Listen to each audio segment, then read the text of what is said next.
yes. Yes, it is a lot of resistances. That being said, how's everyone doing tonight? It's time. Woo! Yeah. I don't remember what we ended on last week. I'll remind you, don't worry, because I remember. I remember all too well. Oh God. Anyway, before we actually get into that, though, let's run through some quick announcements. The foremost and most important one is next week, Monday. It is happening on Monday, right? It is, yes. Yes. What is it called again? Remind us, Murray. Remind us what's happening on Monday, because I seem to have forgotten. Rain in the Garden. And I still have to edit it, but it's happening Monday. Yes. Very important. Don't worry, you'll have it done by then. It's going to be awesome. Poetry. Poetry imagery. reading with lo-fi. Lo-fi beats to study to. Yeah, it's going to be great. It's smooth. I'm Peter's blessed. sumptuous voice just calmly speaking to you in rhythmic tunes, along with his girlfriend Jessie. Oh, they are such good readers. It's been I have difficulty struggling at not supremely relaxing while listening to their readings. It's going to be a struggle to stay awake.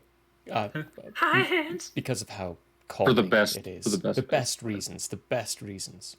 But don't worry, because the next version of it will have my nasally annoying voice on it, so that'll at least wake you up. Yeah, that's happening, though. That's going to be awesome. That's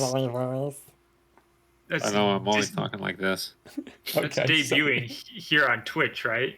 Oui. Perfect. It's going to be great. I'm probably going to tune in, have it playing in the background just to hear. I'm excited. Yeah. Anyway, other than that, this week we have Playing with Mutts tomorrow. And what's on Friday? It's Here Be Shenanigans, right? Here Be Shenanigans. Probably the last episode of Psychonauts 2. Yeah. I bet my I bet $100 it's not the last episode. I'm also going to say it's not going to be as well. Knowing Ben, probably not. And then we have Nightbane on Saturday. That's getting exciting. We have more Anubis sightings, everybody. Mm-hmm. I teased and, the god and he keeps appearing. Right? Clearly he's paying attention to Cook. One of these days he's going to come down and kill me. It'll be... It's like, stop it! Stop! Back dog! You tempt fate too often. And then Cook's just gone. Yeah, and then Tales of Andrea, Sunday. That's what our week is looking like. So stay tuned. Keep an eye on social medias. Check out our YouTube. We have all our previous showings on there. That we can have, that is. So yeah, check it out. Mm-hmm. Anything else? Except us join our Discord. Hey, yeah. Oh, yeah. Go to our Discord. Join it. If you want poems to be read, you can find a channel that has poem readings on it, specifically for that. Then you can post them in there, and Peter will make sure they're done by one of us. I know I have 2 poems that are going to be in this next one, not in this voice, but in 2 other voices. So it'll be done if Peter likes them. If Peter likes them, that's TBH. Wow. Oh. To be honest, yeah. Oh yeah. That is the right one. Actually, Zelda Elf has one other thing that we need to make sure we let everyone know about. Tea time questions. People, get your tea time questions going in. This Saturday, we're actually doing the recording for tea time for the Tales of Andrea. So get your tea time questions in. There's a whole other channel on our Discord for that one. There's also February 24th is the one shot. It's coming up so quickly. And it's looking like I'm going to be a zero prep DM for that one. So, I'm probably just going to watch a movie as my research. Yeah. But you know which one to watch, too. Cool. Uh-huh. Time for school, everyone. It's gonna be great. Yeah, I think that's it for announcements. Yep. Yeah, that's it. Get it. Follow us, people. Yeah. Yee. I would all apologize in advance. I'm sick and will probably lose my voice in the next 4 hours. So I'm got whatever gravelly mess that I have right now, it'll go away. I mean, to nothing by the end of this. So It'll I just get appreciate worse. you all and apologize in advance. We still love you. Yes. At least somebody does. On that sad note, I'm gonna roll that intro. Yeah, roll the intro. Yes, do it. Go. And soon.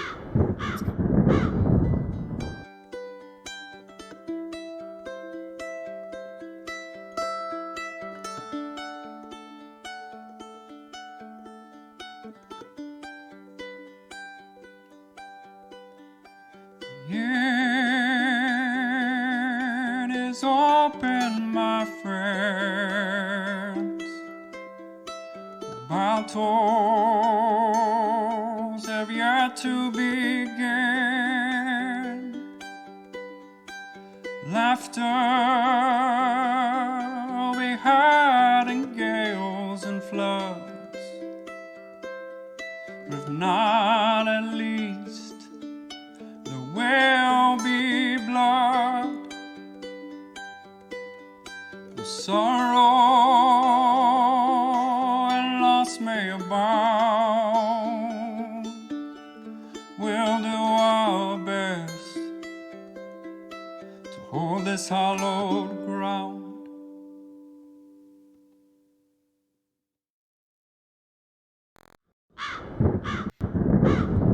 Not the first time, All right. don't worry. Oh my gosh. Not the first time. All right, don't we won't worry. get Oh, into they that even one. heard that twice because I forgot to mute the thing I was making. Oh god. Just take it, Bob. Oh, Take it. God. Take it. Oh God! I don't care. You heard it, folks. How could you guys? How could you? Anyway, last time on Into the Nightmare, the party traveled north and completely and utterly destroyed this gunman that was following Deshane. Our The little cleric. gnome cleric turned him inside out by accident. I was trying was- to heal him. Like an old sock. Just Oh my gosh. Starting at the gross. hand. Starting at the hand. It wasn't even like a central part. It was just like a. Yeah, it was pretty bad. Oh, morbid. And yeah, and then they caught up with one of their quarries that they'd heard about being this direction. They found a demon, an Abishai, that taunted at Valsor a little bit. And what we left off with was rolling initiative. So we're just gonna jump right into folks. rolling initiative. I don't. Oh, so we didn't we saved initiative? I couldn't remember. I was just about to ask. He gave us the option to save or to roll during. Now I rolled Oh, there, I and I did don't not want to remember. save. So now I'm rolling. I cannot remember if I rolled, but I will roll. Do you want Did me you to roll? Yes, but you are asleep on Smasher's back. Oh my goodness. So Hello. I don't Syrinscape. remember if I rolled or not. You You did did. not. You rolled a 2 and you said it was doo-doo, and you said you were going to roll again. You rolled a nat 1 Oh, and said it was like. Oh dude. yeah. no, that was That's Smasher. much rolled better that than- one Oh. last week. Oh, did I roll? No. No. Oh, no. cool. I rolled a 19 for a 21. 21. Oh, Wait, Smasher, hold that's on, hold on a gorgeous. second. I rolled a 19 for a 23. Oh, Mixie. And I'm asleep! Do you Oh, I rolled a Can a sleep 14 person for a hold their 26. Bellator? I rolled an 18 for a dirty 20. We're rolling hot! we rolling hot tonight, yo. Not a single one of you rolled below 20. Let's find Uh-huh. out what he rolls, because I did not pre-roll this. Oh, okay then. Doo-doo. Please make a doo-doo. Something. He rolled something. I don't know. Well, you guys technically do not have a surprise round, but him going last does make sense in this situation. Haha. Suck it, buttercup. I haven't taken a So- short rest, guys. This one's gonna suck. Yes, I hope so. It's gonna be tough. Anyway, we do have a map. Oh, Oh, we do. Do we? Really? Okay, Yes. Look, I'm picking Smasher's nose. Let me just move you guys over to it. There you go. Here we go. And in case you guys are wondering, I forgot to copy and paste tokens. So this right here is Deshane. This right here is Valisor. And we all know what the other two look like. Because those What's two the are big easy thing for right me to there? find. What's that really large thing in two? Is that me? Am I the big? Never. I'm kidding. Yeah. Duh. Yeah, that's you. Fun little this- tidbit, the little token for Mixie is actually Mixie drawn by me. Exactly. That is I did not know that. drawn by Mixie Mix. That's actually really cool. This is the demon you guys are fighting, and Oh, this he's is tiny. the portal that is being summoned. It's all coming back to me, guys. It's all coming back to me now. It's all coming back to you. And yes, I have only one ideas. baddie this time. So, I have Deshane. wonderful ideas. you're at the top of the round. You get to go first. Okay. I should still have some of that water from that fountain, correct? Because I took a skin bag, right? Yeah, I think you still have a skin bag left. At least a little A bit skin left. bag. I'm gonna drink that All right. as an action. Tell me what I get for that. Let me just roll it for you. No, Please, equivalent Just- to a short just- rest. just question of is that a You get potion? 14 Would that- HP back. Is it a potion? Would it count as a bonus action or an That's action? it. Okay. You feel a little better. Feel slightly better. Okay. Ugh. Fucking sucks. Make a perception roll for me. I just Also, I'm realised not they sure if couldn't hear Bowser me. was trying. I Yeah. was trying to, but I have it on push to talk, and I completely forgot. So everyone at home, you heard me, but they didn't. Was that so? Drinking a potion? Do you consider that a bonus action or an action? Bonus action. Bonus action. Okay, then Cool. never mind. Yeah. Okay, perception roll then is going to be a 11. 11. Yeah. I'm You disappointedly looking at my bag. kind of get the feeling that water is diminishing in power. Anyway, continue on with your turn. It has a half-life. Yep. Okay, then I'm just going to attack this thing. I only do it twice because I use my bonus action. So.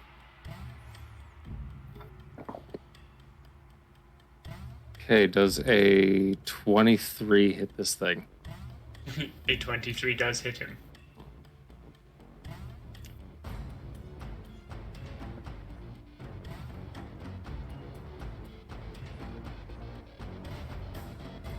That's reassuring. 19 piercing damage. And then second attack. How much piercing damage? 19 piercing damage.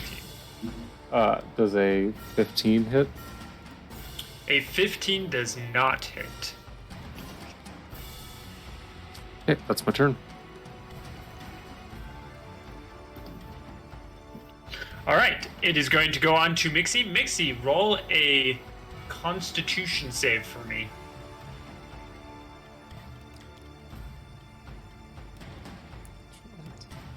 She's asleep.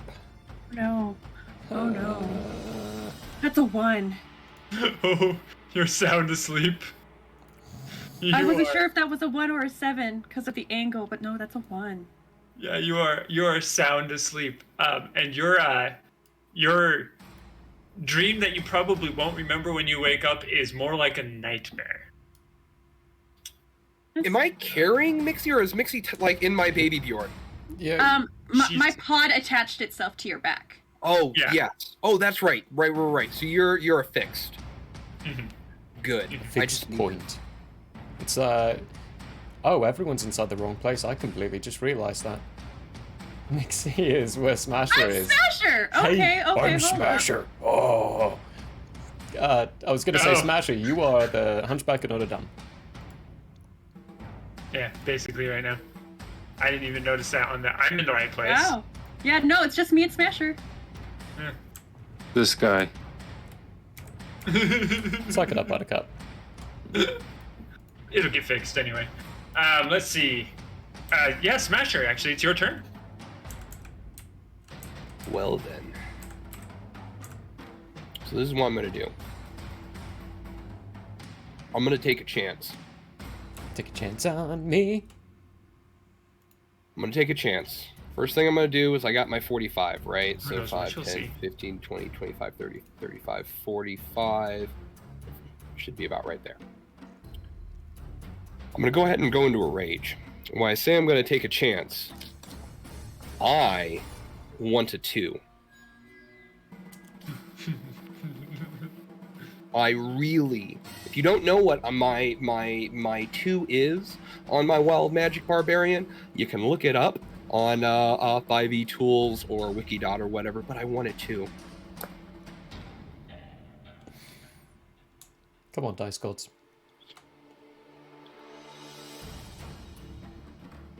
So, while in rage, whenever a creature hits me with an attack roll before my rage ends, that creature immediately takes 1d6 force damage as retribution. That does not get me quite what I want. Alright, so this is where I didn't quite have a plan anymore. Because my original plan was that if there's a couple things that could have gone right there, where if I would have rolled, I could have like hit or something. But I need to keep my rage going. So, new plan of attack. It's a new plan. I think I am going to... I just want to look at my feet real fast just to make sure I can't do that before taking this action. Yeah, I don't have a bonus action anymore. I'm just going to have to do it. I'm going to use the rest of... I'm going to use my action to dash right into his face and get completely facial with him. And this hasn't made any form of... it's hard to remember the actual interaction. Did I try to speak primordial at this thing? No, he spoke mostly in Valsor's head. Okay, so he hasn't really spoken, and I'm not really sure what he speaks. Yeah, the only thing he said out loud was something about someone finding you guys. Oh, Did you so say he that doesn't... in common? Shane. Yeah, he was speaking in common. Okay. Okay, so he said... So he was in common. Mm-hmm. Oh, wait, I have to make this right before I do it, before I forget. Perfect. So I'm gonna dash at him, get completely in his face, having just raged, knowing that I need him to hit me, and just kind of do that.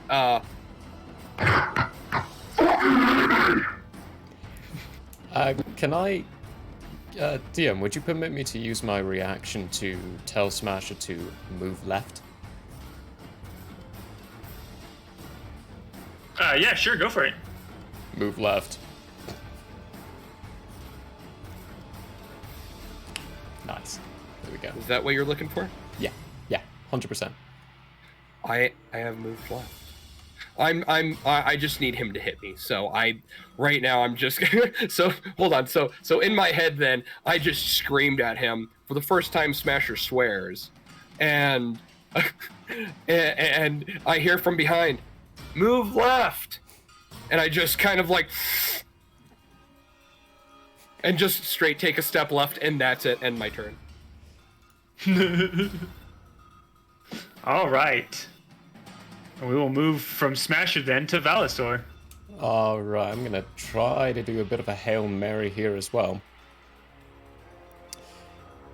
I don't know what Hail Mary to do, but so we do. Let's try this one. I will use my bonus action to click my heels together like Dorothy and activate my Boots of Speed. Now I have 80 feet of movement, because before last I cast Long Strider, and that lasts for an hour, so should still be going. Yep.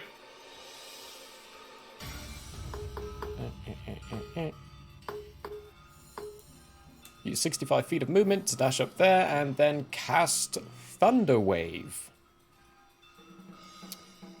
He needs to make a con saving throw.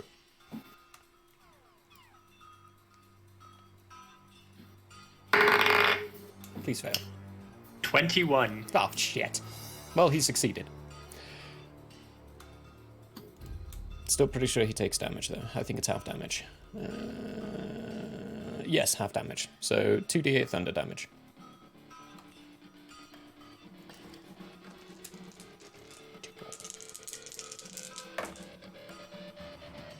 The dice gods are not with us today. That'll be 5 halved to 2 points of thunder damage. I really needed him to fail.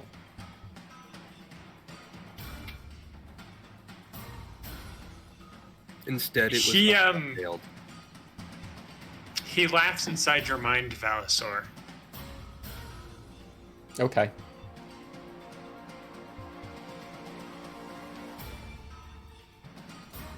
All right, let's see. Anything else for you, Valisor? Nah, that's it. That's all I can do. That's my action economy. All right, it's going to be his turn. With that,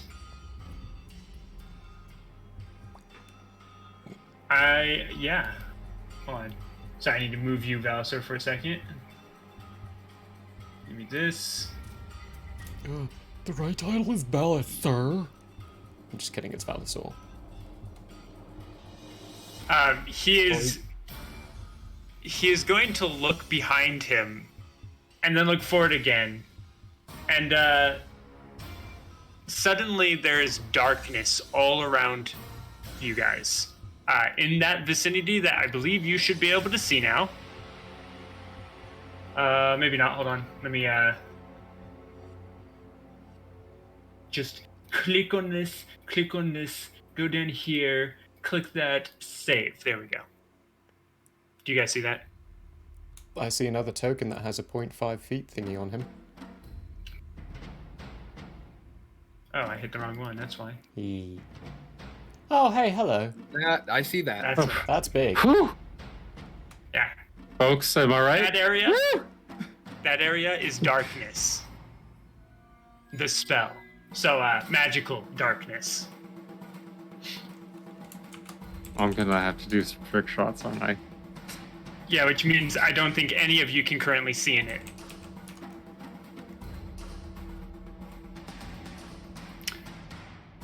Which means you are all at disadvantage for your attacks. He is then going to attack. Specifically, let's see. Yeah, he's going to attack Smasher for right now. Do it! With his first attack, will a 24 hit you?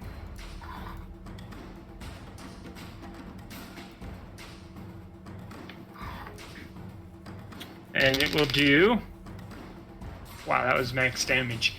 9 points of slashing damage, but you're raging, so half that. To 4.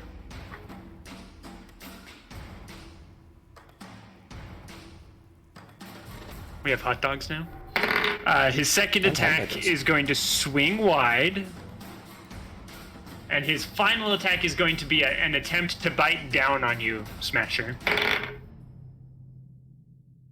Will an 18 hit? I think that meets your 18 on the 18. nose hits.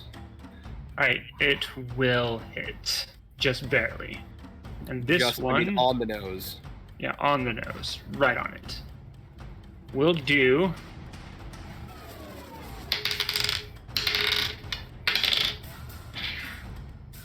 It'll do 4 points of... So 2 points of piercing damage to you, because 4 is halved. And then you're going to take 7 points of acid damage. Okay. Just so I understand correctly, there's not 2 demons. The second token's just the focal point of darkness. Yes, the second token is just the focal point of darkness. Just needed to be sure. Yeah. It's just the focal point of his spell. It's not it's nothing other than the spell. And that is going to be his turn. Oh, he takes 6 points, or 1d6. One sec. He takes 4 points of force. Force damage. in Retribution. I like to imagine that it happens on that bite, and that's why he's not biting him anymore. It just kind of lashes back at him. Because that's the same amount of damage he would have done from piercing. Which, if that darkness is a concentration spell, that would mean he would have to make a concentration save. It is not. Oh, shit. It's an 8. Yeah. That is his turn, so we're going to go back to the top, and it is Deshane. You have a bubble of darkness that you can see everyone is in. Okay. Keeping a mental picture in my mind of where he was last time. Oh, I'm only going to be able to go that far. Okay, well, screw it. Let's do it. 5, 10, Please don't 15, shoot through me. 20, 25, 30. Yeah, as I'm running, I say out loud, I yell, "Smasher, use the gun!" And I'm reloading, and I'm putting all 4 of my Thunder Wave rounds into 2 in each, and I'm putting piercing rounds into the rest. So that's all 4 Thunder Wave up front, and then what is that? You're talking about my chest cannon, right? No. I don't have my gun. You do have a gun. You You got do a have gun a last gun. session. Is it not? I don't think it's in my inventory. I was just looking for It it. is. It is, actually. It's called What? Lantern. Got you. Thank you. Yeah. Okay. And 8 snake shot is what I'm putting in, not piercing. Yeah, I'm gonna get to there, and then this is what I'm gonna do. I'm gonna use a grit point to give me Deadeye on the first shot, and then the second shot is gonna be my bonus action. The third shot, I'm gonna use another grip point, my last grip point for Deadeye. So it's gonna be 3 Thunder Waves, 2 of which are just regular rolls. Oh, this is gonna suck, folks. Let's do it. Okay, so first one at just a regular straight roll.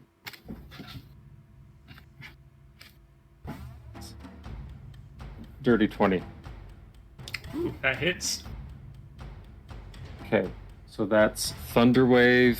Oh, I gotta bring up your message about what Thunderwave does. I forgot. Oh, that was forever ago. It was quite a while ago. I forgot to. There we go. Okay, so Thunderwave, cast Thunderwave spell on contact. So it's just like regular damage plus the Thunderwave spell, and I don't know what that Yep. is. So you're gonna have to. He read has to that make off. a con save. 12 piercing damage. Give me 1 second. Yeah, The no worries. DC up for that one.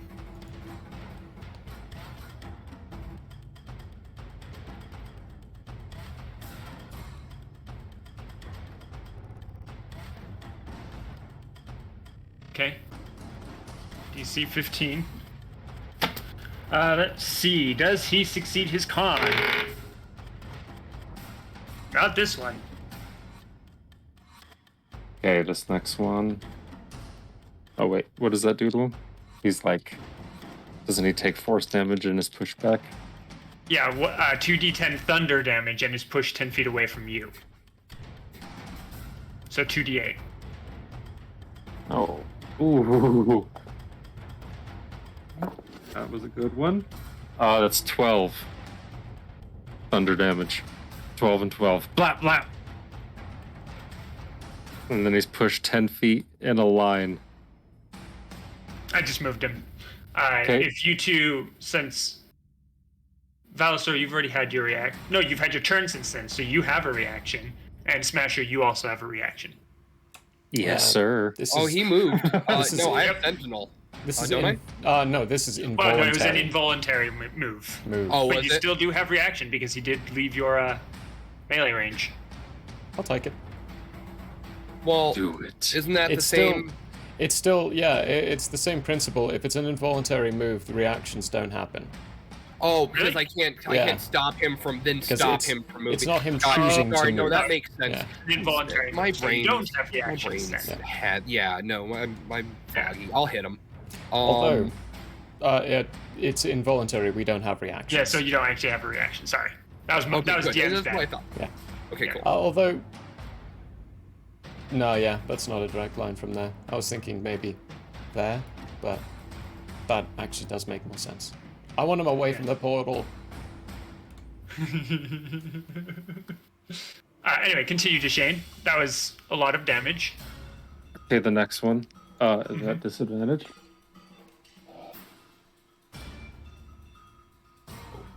That was two pretty good rolls.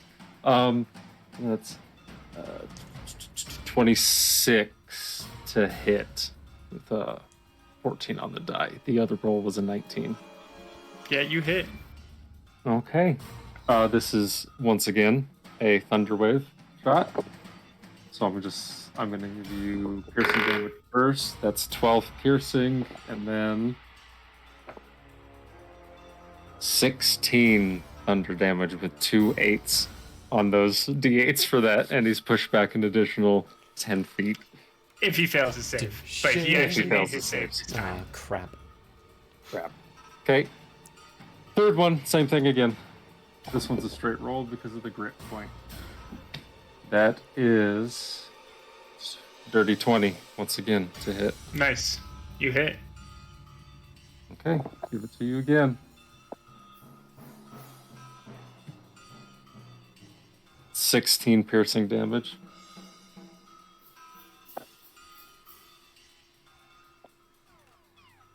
And 9 thunder wave damage. And if he fails, he's pushed back an additional 10. Get the fuck Saved out of that here. one as well. Damn it. You did really well in those last two rolls. All right, Deshane. Anything else from you? Nope, that is quite literally all of my things. All right. We're on to Mixie, who, Mixie,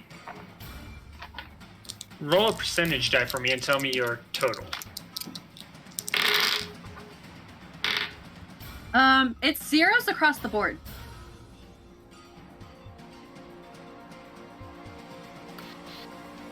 All right, That is everyone. improbable. This is very I'm not interesting. kidding. That's Ace is wild. That's Yeah. anything can happen now. Sweet. My dice like this plan.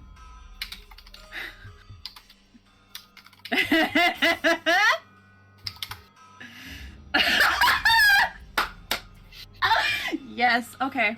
What happens, DM? What happens? Make a con save for me first. Okay.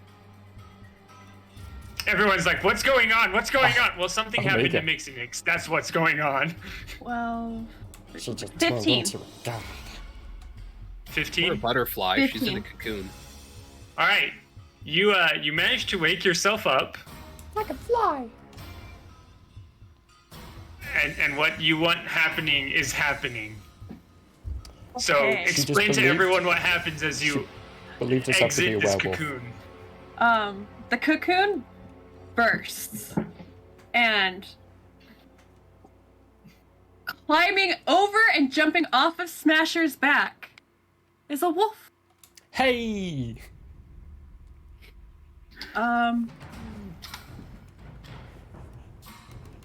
I didn't think about what color she'd be.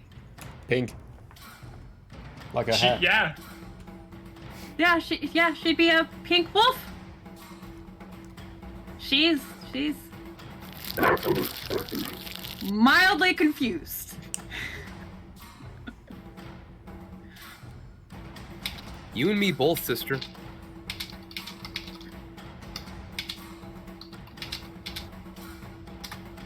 Ha ha ha. Okay, cool. I am popping that up. And it's just a little tidbit right at the bottom of that page. Hey.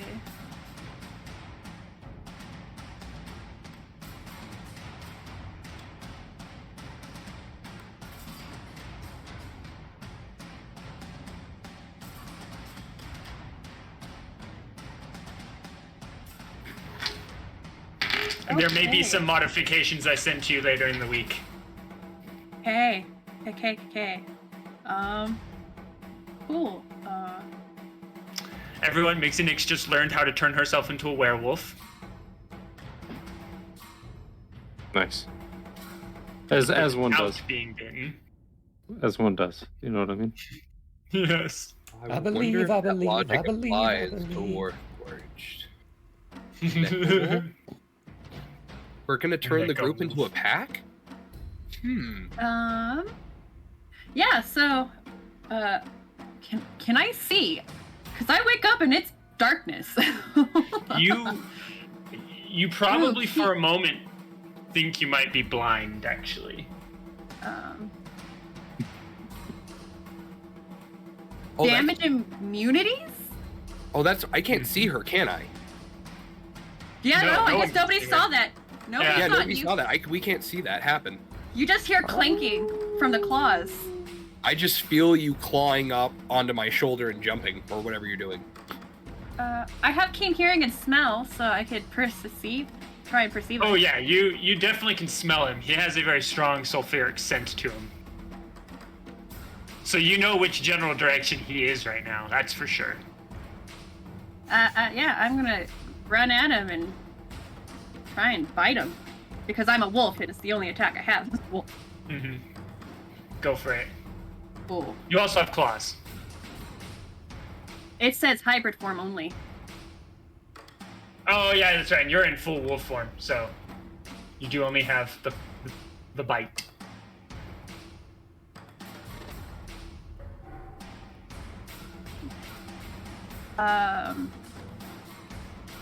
It's a different to hit. Hold on. Boop, ba-doop, ba-doop, doop, ba-doop.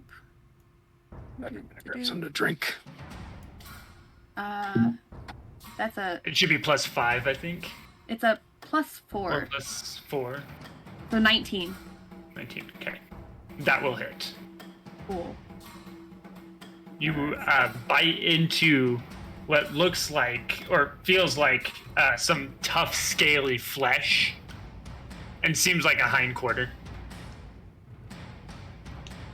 Cool. It's a 1d8 + 2. That's an 8 on the die. So 10. Piercing. Ouch. The taste of Ouch, this child. thing's blood is kind of spicy. It's almost like biting into a jalapeno, but there's no like the spice chili taste to it. It's all just the Capsaicin. heat. Yeah, exactly. Okay, so what happened with Pip in all of this? Right now, all you're feeling from Pip is a strong need to feed. Where is Pip? You're not exactly sure. Oh boy. Oh boy. For that matter, Smasher, you don't feel the cocoon on you anymore. You Oh, felt boy. something jump off.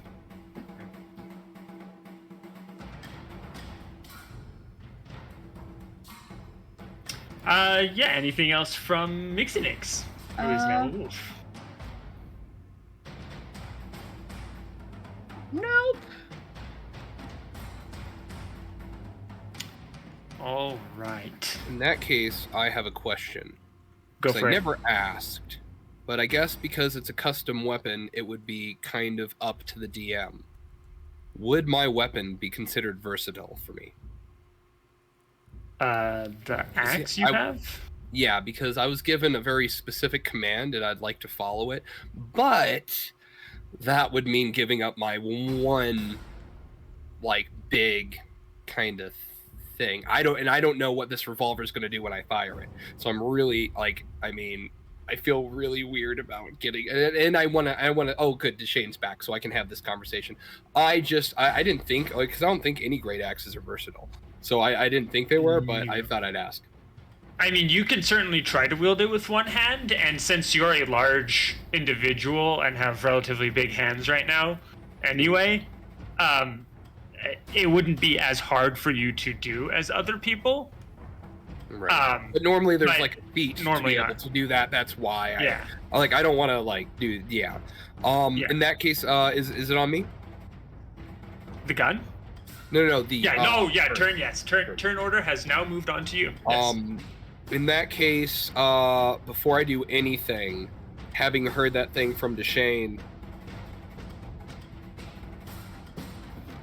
You're telling me to drop my axe?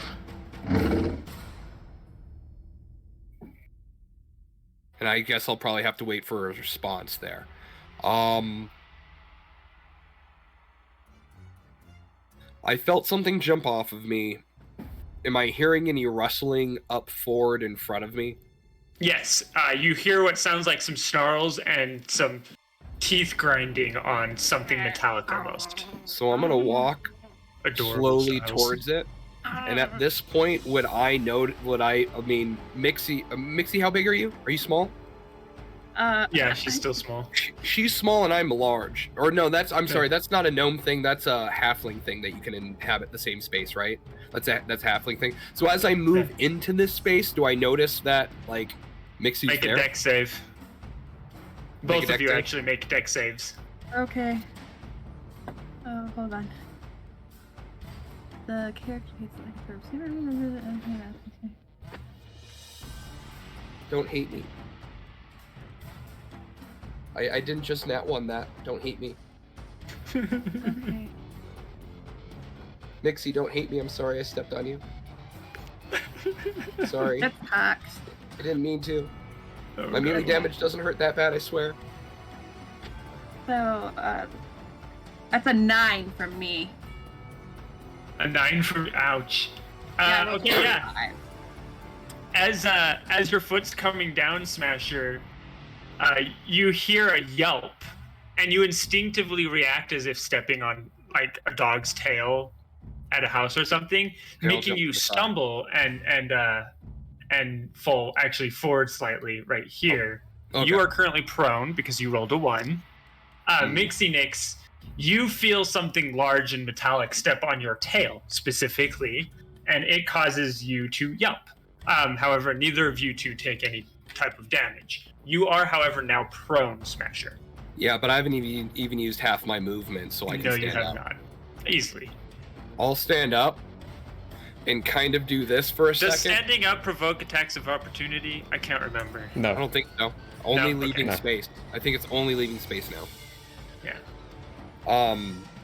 I'll move up and kind of, like, I mean, I have to be able to smell this guy or something. Oh yeah, yeah. I like mean, this close. you can hear I kind generally of where know- he is. Okay, I kind of know Generally. his general area.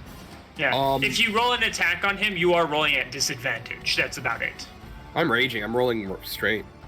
Yeah, because you're always If you at use advantage reckless. when you're recklessing. Oh yeah, no. 1,000. When was the last would time you I didn't not? recklessly attack? Never. Look, this Never. is me. All right. Never.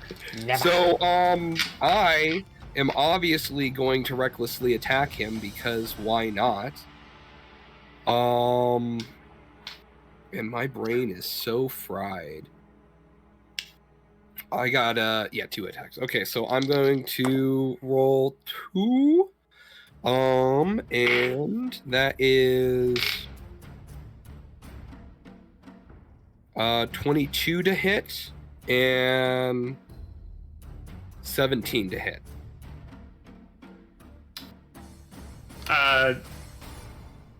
17's exactly enough to hit, so both hit. Both hit. All right, so we'll do 4d6. Ooh, that's 10 plus 9, so that's 19. That is, that was 19 on my force damage. And Oh, I forgot you do that. 1 second. And then that's, oh, that was way cocked. That's 10 slashing and another 10 slashing. But it's adamantium, if that helps. Anything else? But As long as I hurt his feelings a little bit, I'm pretty happy. Oh, you hurt his feelings. Absolutely. And this isn't one of the ones I can reuse my thing. He has to hit me. Yeah, no, I don't have a bonus action. I don't think because of that. I think he has to hit me right now. Yeah, no, he has to hit me. Cool. No, that's it. All right. Where's Valisor? Oh, he's still there. Good. Valisor. Hey. That was a cat. Oh, okay. I wanted Wonderful. So I did. It is your turn. Okay, cool. Right. I will. Deshane, you're all the way out there, so I'm just gonna zoom in on where we are. Problems of being the distance. I'm gonna cast Branding Smite. Bonus action. Then dash around.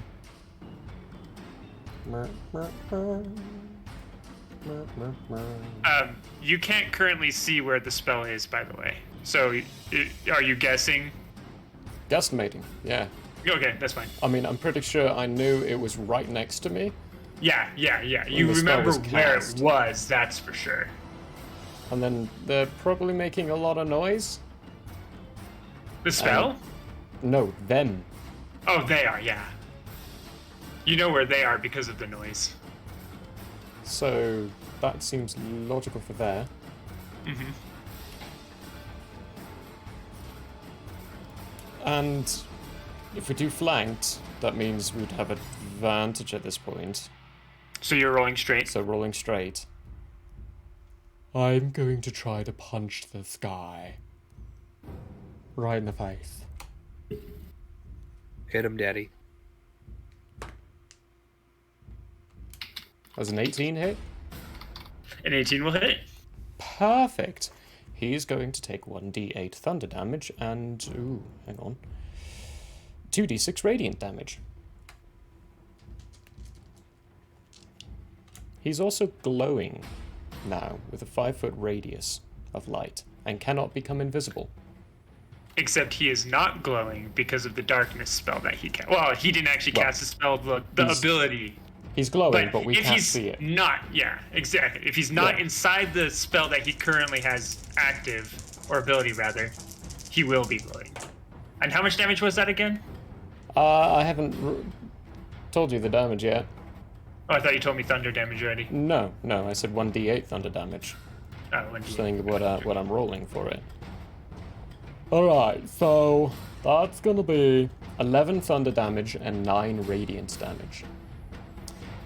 He also, because I hit him with my gauntlet, has disadvantage at attacking anyone other than me.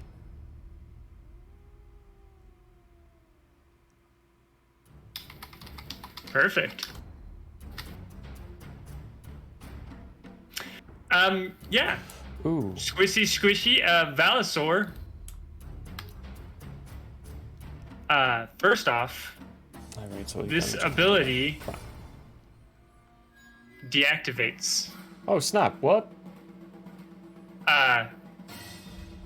Explain to everyone how you are killing this individual Oh shit. while he is fading from existence because he is a demon. Bubbling out of existence, basically.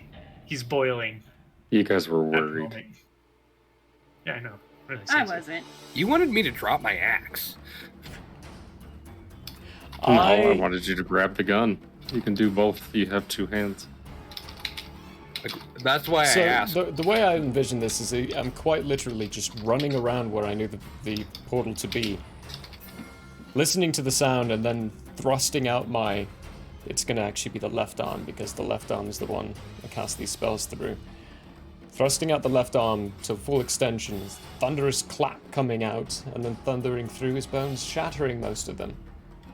But if you'll allow me to use my reaction to cast Spare the Dying on him.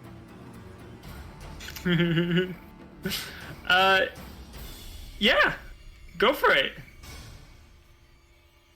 What does spare the dying do? It keeps him from dying? Keeps him from dying. Does he stay unconscious is the question. I believe they would remain unconscious. One living creature that has 0 hit points, the creature becomes stable. Stable. Yes. All right.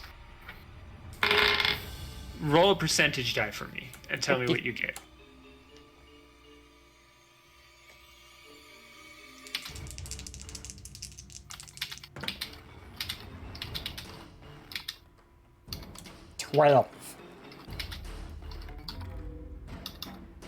That is a hot 1, too.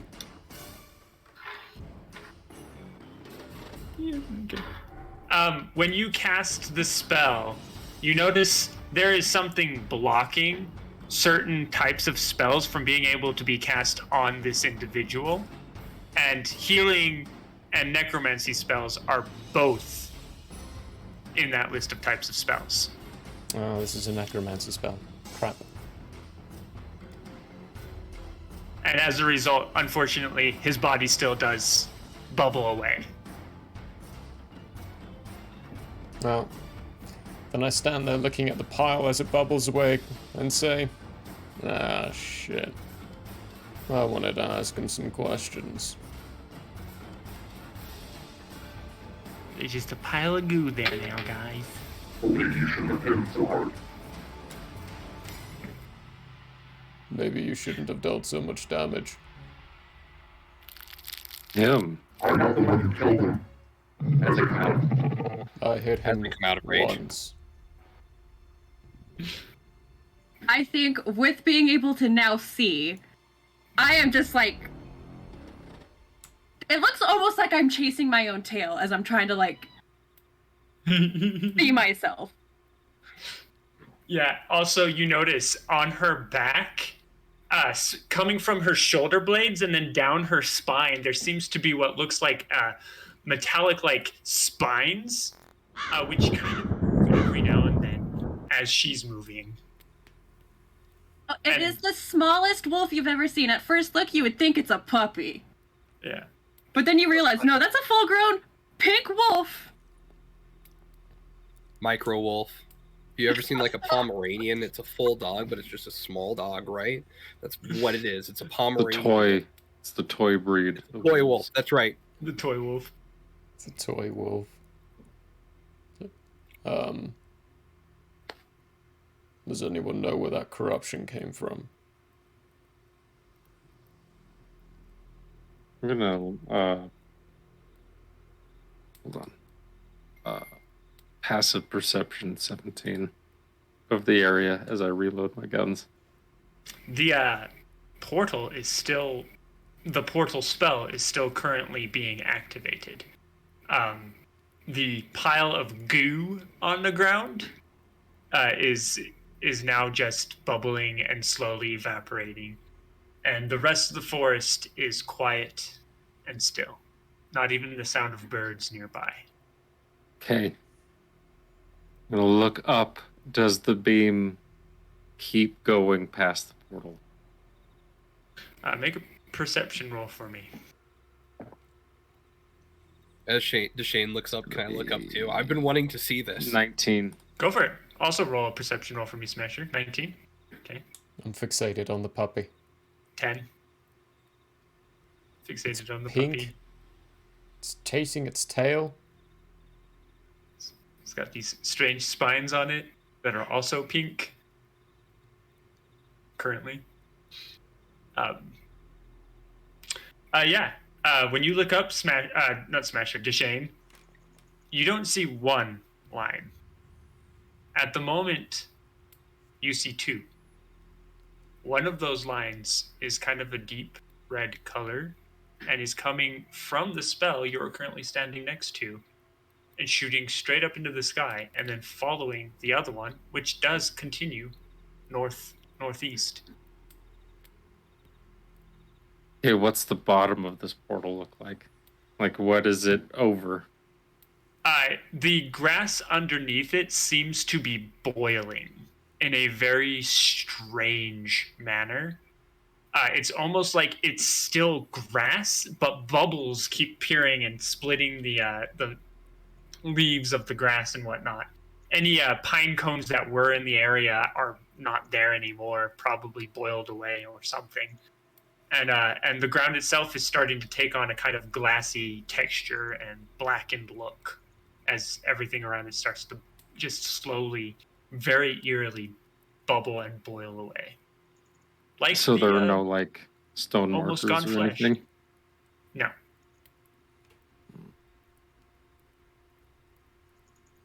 Mixie, how do we shut this thing? Spasha, I think you should wake Mixie Nix up now.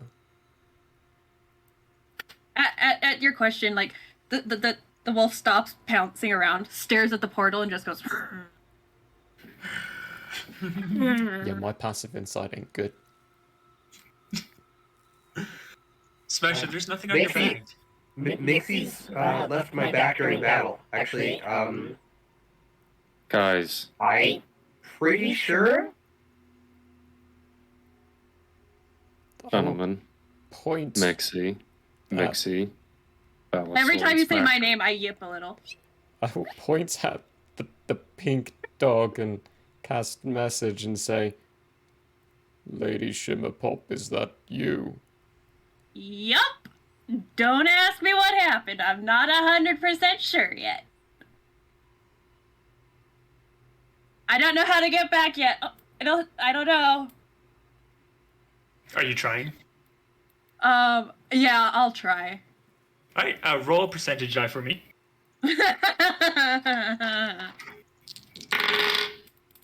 Flat 50.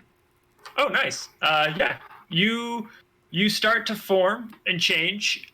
Your stuff actually seems to grow on you as you turn back into your gnome self.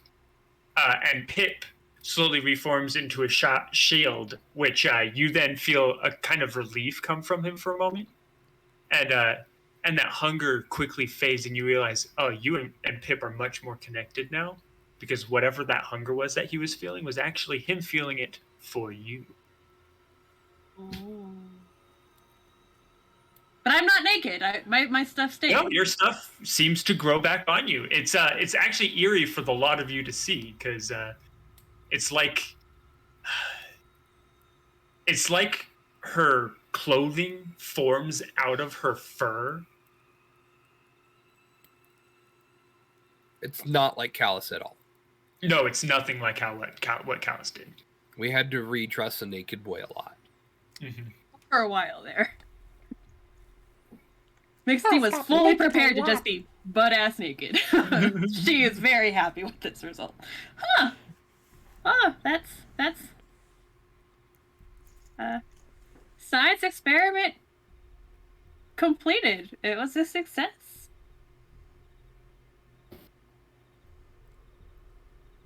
Anyway, Deshane, where we shut the portal. First, we gotta shut the portal. That's way outside of my expertise. The only thing I could do is maybe try to identify something. And as all of this has gone on, as soon as I came out of rage, I just started regularly casting mending on myself every minute or so until I got back up to full health. Okay. I would maybe guess the dispel magic type thing, but at best I can get rid of curses, and I didn't get enough sleep to actually get the ability to do that, so...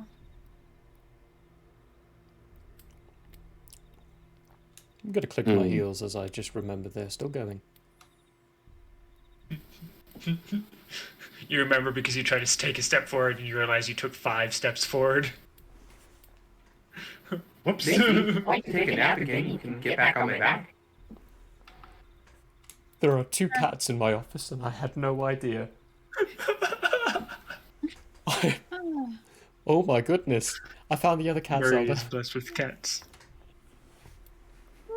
I'm gonna reach down and grab a rock and underhand throw it into the portal. Right. It actually goes straight through. Where's this portal from? What did I bite? The demon of the Prim, I say as I'm looking over the portal. And like I go to the backside and see that the rock went through. Yeah, the rock, by the way, looks like it boiled slightly as it went through, but it's cool to the touch. It still feels like a rock. I'm gonna throw it through the other side. I don't think I want to go through that. It doesn't come out the other side. Hmm.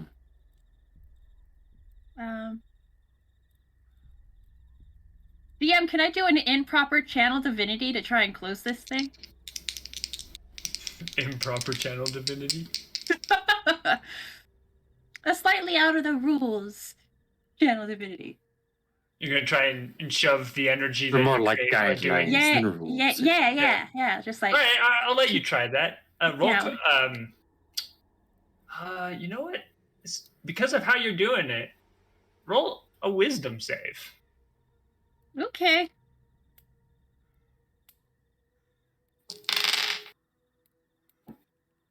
Ooh, that's hot. That's hot. That's a 22. Yeah. As you're continuing to investigate the portal, Deshane, Mixinix reaches out and shoves some of her divine energy into it. Fireworks! Yeah. It's like fireworks suddenly shoot out of her fingertips and just blast into the portal. And as the portal just stops forming and drops back out of existence, a skull gets chucked out and hits you square in the chest, Deshane. Okay, is it a full skull? Can I It use is my a full reaction skull. to catch it? I'm gonna pull the jawbone off of the skull, and I'm just gonna throw the rest of the skull back down and pocket the jawbone. Valasor, you wouldn't have been able to because of positioning in this case. Otherwise, yeah, you probably would have been able to catch that skull. But positioning-wise, he would have been the other side of the portal from you. Go ahead, Smash. Can I walk over and identify that? Yeah, go for it. I will Speaking of, the jawbone you get, Deshane, has sharp incisors on the bottom. Incisors? Yeah, incisors. Incisors. Incisors, whatever. Maybe Just gonna incisors, pocket the y'all. jawbone. Yep. The skull itself, Smasher, instead of having 2 eyes, it's got spot for 3. And the nose is small for where the nose would be, and looks like it wouldn't be. It doesn't look human at all. Mm-hmm. Well, I'm casting Identify, I think, ritually. So, in 10 on minutes, the skull we'll know. itself. Okay. Yeah, on the skull itself. So we'll know exactly where it's from here in a second. Yep. Anything else from you guys? The portal, by the way, as Mixinix is shoving her energy into it is disappearing and diminishing. I'm going to, before it disappears fully, pick up a rock, speak into it, saying,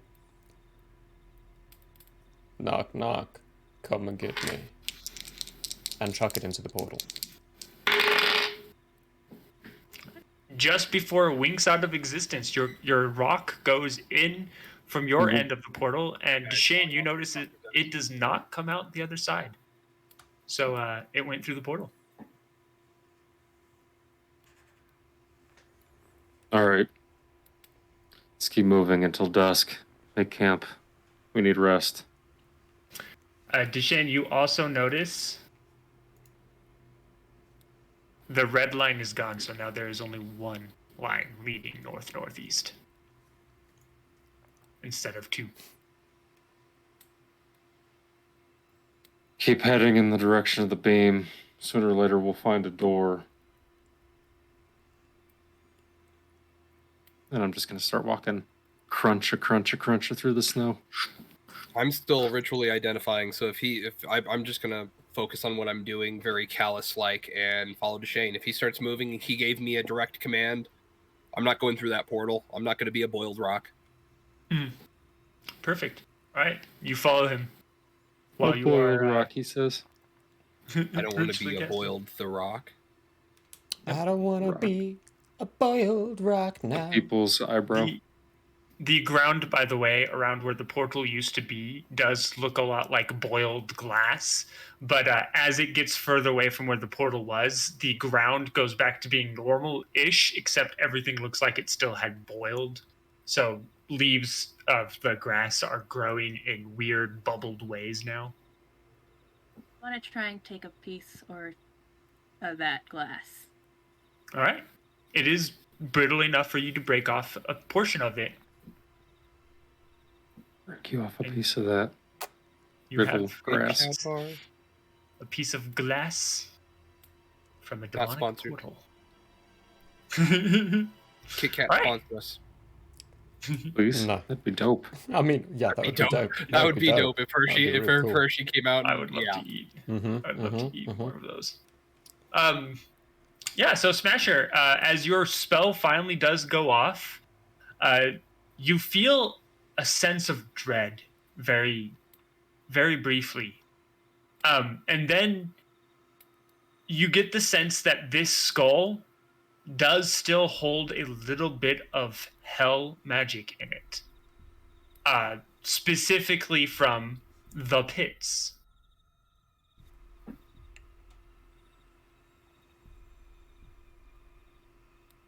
All right. Still got some magic. Do I get the feeling that this magic is fleeting and that it would be helpful to, or do I get the feeling that if I had more of this, like, I don't know, a jawbone, like that there would be more magic to it? No, it's more like it's just like a after image, a shadow almost of what magic was. Almost there. like what if I used my almost like if I used my magical awareness. Yeah. Kind Exactly. of. Okay, got you. Enough to tell you where it came from, but not enough to do anything with. Got you.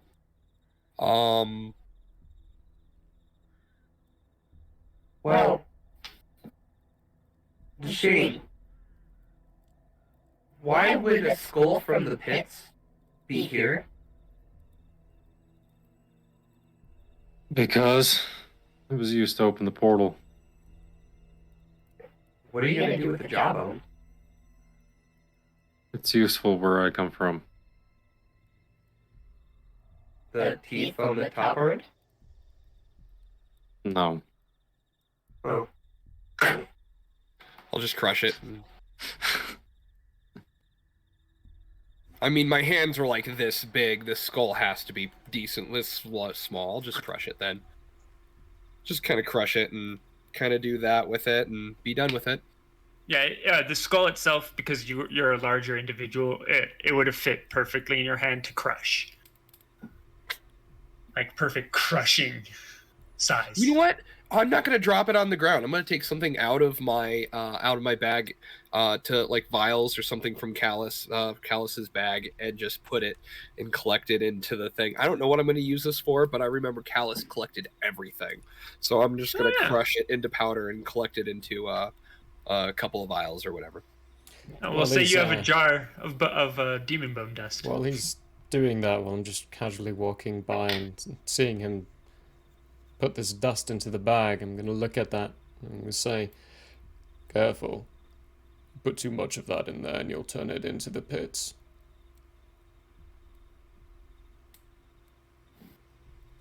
Was that an attempt at humor? No, I'm merely stating that it smells like pits. That was an attempt at humor.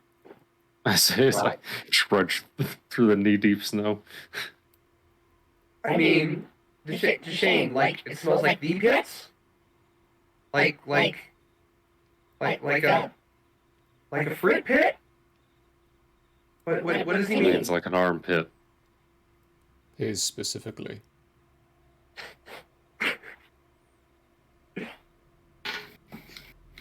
It's been a couple months since I've had a bath. It's too cold to bathe in the rivers here. I can create water. I can heat it up. Do we have a basin? I can I say watch. as I turn around like step, and I'm like, Maybe I not could here. go for a bath. I mean, What'd you say, Valisper? You said bath. I can just have the water. I Just said keep doing nothing it. important. Heck. Oh, okay. Yeah. We Not could the same. we could. stop at I mean, in. couldn't we just heat some water in bags and pour it on you?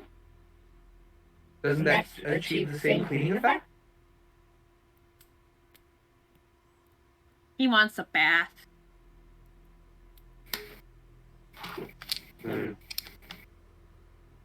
We keep walking until dusk. Maybe I can make you one. Make I'll think perception about that. rolls. Ugh, this guy. 16. First nat 20 of the night to a total of 27. Nice. It's always when I don't I need rolled it. a 2, which makes sense because I'm currently trying to figure out whether or not Pip would be okay with me just trying to get used to the shift. Because I did get a sense of like relief from coming back. If it's gonna bother him, I don't want to just sit there and be like shifting while we're going, trying to get used to it. So Well, So it's if it's an uncomfortable thing, so yeah, I'm completely distracted, I got that. trying to figure out how much in the middle I can be. 16 as well, and I'm going to take a look at Nix's shield and think, and then say out loud, "Oh, we don't need to make a base, and the shield could just form itself into one. It shifts, right? I'm not hallucinating when I see that, right?" I don't think the shield would like that, Valisper. Yeah, I feel like, correct me if I'm wrong, DM, but at that kind of notion, Pip would growl. Or at least, Well, Or at least recoil. it already has someone else inside of it when it encompasses Mix and Nix. Okay, would it? Yeah, Mixinix, you do feel a kind of almost like clinginess from Pip, and then you get the feeling of wanting to actually physically growl at Valisor. I don't think I stop it. I think it just happens. I think I growl in Pip's stead. Like I feel this and just Mixie? arr. Mixie, I have a question. Hmm? You poured out some of that liquid onto your shield to make Pip, right? Don't we still have some? Yeah, technically. I thought we still had some. Yeah, it was just a vial, no? Yeah, you put a drop down. Can I? Mixie, do you mind? I'm gonna hold out my axe to her. Uh-oh. Hold on. I'm gonna. What's a common sense roll? This is how you make sentient weapons, everyone. This is how how a you party make gets sentient killed weapons. by sentient weapons. Yes. Roll a percentile die and tell me what you get. Oh yeah. I don't know. 31. Yeah, I don't think you'd have too much of a problem doing this. But do I? But do you? That's your decision there. Common does sense Pip- wise. How does Pip feel? On the offer, actually, Pip does kind of you almost get a sense of yearning for a moment. But okay, then I have to have a conversation with Pip. Will this just spread Pip's consciousness, or will there be another completely different consciousness? It'll make another little brother for me. Do it! Do it! There's an almost unsurety about the answer, but the answer you feel you get is something new. If a shield could Something shrug. old, something blue. Yeah, if the shield could shrug, it would shrug. And this shield can, which you guys do actually see it go. You just see a. I'm walking next to Deshane at this point and ignoring everything that's going on. Let me think on this, Smasher. What? Let me think on it. What did that perception get us? Oh yeah, the perception roll. Sorry guys, I got sidetracked there. Yeah, so those perception rolls, you got 16, someone's distracted, and then you got that 27. Yeah. While you are walking, the beam of energy starts, or rather, the beam that you are following starts to get really like you see it clearly, Deshane. And then you see in the distance a building that the beam seems to go directly to. It's not, a typical building you would see in this area, seeing as there are no other buildings around. But there is a sign waving just to the side of the door from a post. And from this distance, you can see at the bottom 3 large letters. INN. In.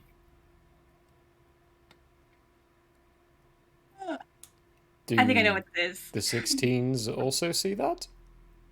The 16s do see the building in the distance, but that's about it. You just see the building in the distance. The trees cover most everything else up. What time of day is a it? total of 7. It's coming to the end of the day. Okay. I'm gonna look around, find a place to camp. The building is close enough for you to get to before the end of the day. Rested. I want a long rest before we go walking into some strange inn in the middle of nowhere. So with an investigation of Inns where you go rest. 18 of 18, I find a place to camp. All right, yeah, you go ahead. I'm gonna keep going to the inn. Velasor's like, you know what? This is silly. I'm Let's just go to gonna the inn. look at Deshane as he's camping up and keep moving for the inn. I don't. Deshane, you do continue to make camp and start a fire. Yeah, you do find a spot in the trees. You can still see the building from here, but it's a spot where you can easily see the building, but anyone coming from the building would probably have a slightly harder time seeing you. Okay. Yeah. Mixie rolled so low on her perception. I don't think she's noticed the party split. I think she still just keeps going. Following She's Velasaur is huge. No, I don't even think she's following Velasaur. She doesn't see him veer towards the inn. She doesn't see Deshane veer off to make camp. She's gone. Just walking. Just walking. Perfect. I mean, I don't see the I rolled like a 5, so like I did, or a 6, like I didn't see anything. So I guess I'm gonna follow Deshane. No, I don't know what I would do. Mixie's walking. Deshane's trying to set up camp. Mixie? Mixie, are we? Mixie? What? Huh? What? Are you going, or are you were you just, like, if you're gonna use the bathroom, like, we can do what we normally do and, like, dig things out and whatnot, like, but that way's the way Velasaurs go.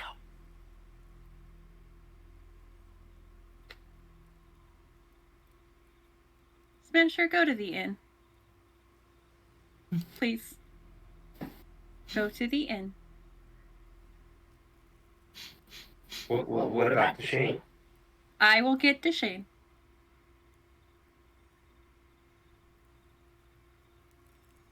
Look. I won't lie. Velasaur kind of scares me. You think you can convince Deshane to come to the inn? I can pick Deshane up. Go for it. Go and try and get Deshane. I didn't mean. No. Mixie stops, turns around, and wants to watch this now. I'm gonna walk back over to Shane. As you turn around, I already have a gun pointed at you and I say no. Deshane, both know that, yes, you can shoot me really hard, but I'm gonna smack the living shit out of you back at close range, and I can outrun you. So, if everybody's going over here, don't you think you're gonna be safer with us, buddy? There's gonna be a bathtub. Warm tub, Deshane?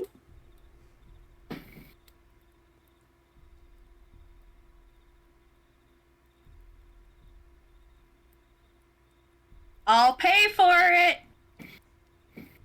Look, if you're gonna be a hard ass, like, I mean, I don't know what your deal is. Are you like this? Are you just this way to be an asshole? Are you this way because like your mother didn't treat you right? I don't understand what's going on here. You stare at me. You point guns at me. I thought we were friends.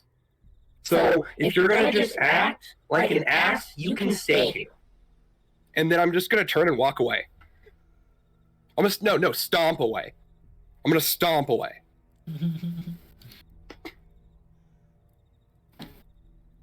The attitude he's been getting lately. And I'm gonna lean back against the rock and smoke my cigarette. All right. Let's quickly jump over to Valisor, who never stopped, by the way. Nope. As you approach the door to this building, the inn itself kind of looks like it's in an odd spot. There's no road, for instance. You haven't been on a road for a while, actually. The trees around the inn, in fact, you see a tree growing out of the inn, or seeming to. But you're not exactly sure. And then you look at the sign and you see the rest of the name of the inn. And it says, The Ever-Present Inn. Sweet. I walk in. All right, you walk in and you find yourself looking down a hallway with 3 doors on your left, 3 doors on your right, and a door all the way at the end. It is warm. It is comfortable. You can smell food. It feels welcoming. Gonna turn around and turn my projectors on, and the voice projectors, and just call out to them, "Hey, it feels welcoming." Very loudly, you all hear Valisor's voice say that. I have a 45-foot per second stomping off speed, so I probably catch up pretty quick. And how fast were you going? He still has long strider. Okay. I don't know if he has. He probably didn't use his boots, but at the very least, he has long strider. So what? You're at 40 for that? Yeah, I mean, he was already at the end. Yeah, I was already at he's the door, though. already walking in. However, before the door even closes, Smasher, you get there and reach it. Yeah, I'm just gonna walk in. Yep. Just whatever. But the other 2 not yet. I go over to Deshane. Why don't you want to go into the inn? Because I trust my gut. This is not the weirdest thing to happen. She's got lungs. Not the weirdest building we've walked into. No. But the beam seems to end there, which means that place is just a doorway. I'd rather be prepared. Doorway to heaven. My gut says to trust it.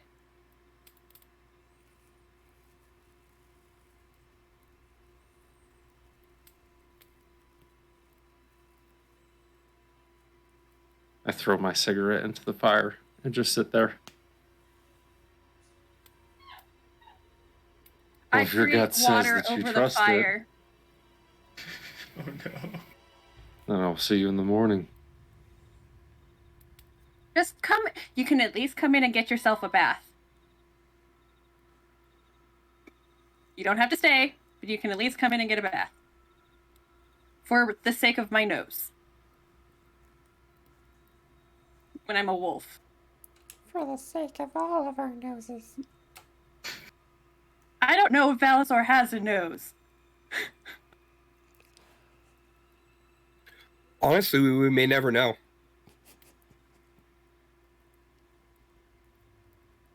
Go join the rest of the group. We'll see you when I see you. And I'm gonna lean back and pull my hat down. The edgelord persists. Trust my gut, folks. Nothing edgy about it. Right? It's kept me alive so far. Soup's edge. I don't trust it. Too convenient. But good luck, guys.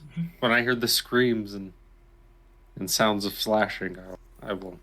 You're gonna do what? You haven't even Remember gotten arrested or anything. You'll You remember could remember have who walked barely in, shot me are. if you wanted to when you had your gun. and you'll watch Like, what are you gonna everyone do? throw pieces of their enemies out as we succeed and kill everything in there, because we'll be perfectly fine, and we'll be cozy in our nice, comfortable beds. All right. He's gonna wake up like an old man with a stiff back, and we're gonna come out going, "Oh, that was delightful. How was your sleep, Shane?" Oh, crunching So, over like an old Deshane's man, staying. eh? Yep, I'm staying. I'll reset his fire if he's gonna be that insistent. Drop a blanket on him. See you for breakfast. And then march to the inn. Yep. My gut's All right. good on this one. Going Right, through the bar Shane? door. Oh, yo. Before we jump to the people at the inn, you're staying out here for the whole night, right? For the whole rest? Yeah. Yeah. Mhm. How are you going to... Yeah, okay. We'll see what I like sleep in like an hour at a time, you know. It's Mhm. that light survival sleep. How you used Solo survival how you sleep. used to all the time. Perfect. Gotta Right, keep that fire back- stoked. Back at the inn, Mixie Nix, you'll be walking in as Valsor and Smasher are heading through the far door. That's the one you wanted to go through, right? Oh yeah, the far Far end door. And I don't wait Okay. for any of them to come up. I no, just no, keep you're going. just going. Yeah, So Smasher caught wait a up second, with you. when you walk in, what happens? So when we walk through the door, what's there? You said there's another door? 3 doors There on are the left, 3 3 doors. on the right, 1 at the far end. Yeah, 3 doors on the left, 3 on the right, and then 1 at the far end. The floor is wood, very comfortable. It's warm inside. You can smell food, and there's just a soft sound of things cooking and bubbling. Yeah, And then continue as on. you, perfect. As you walk through that far door, you find yourself walking into what looks like a common room of a tavern/inn area. There's a couple tables with some stools set around. There's a few long tables with benches set up against them, and then several what looks like very comfortable couches and chairs put in front of a fireplace. Currently sitting in one of these fine, comfortable-looking chairs is a young lady wearing all red, with kind of cat-like yellow eyes, as she is reading through what looks like a pale, covered, old-looking tome of a book. And to the far left side, past the wall, you can see what looks like a countertop area with several foodstuffs put out in front of it. And from behind that countertop, you can't quite see it yet because you haven't moved around the corner, but from behind that countertop is where all the sounds of cooking is coming from.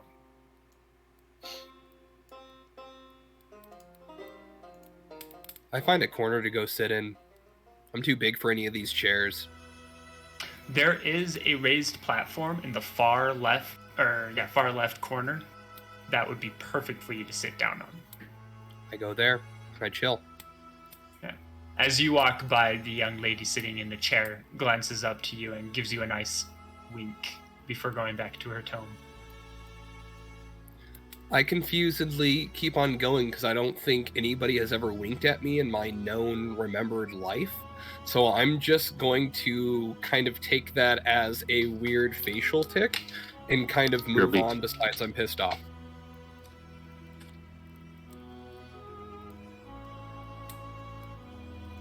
Politely acknowledge, nod, move. Perfect.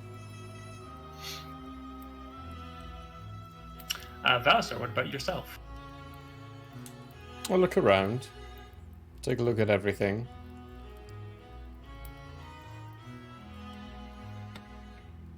See the person. Walk up to her and say,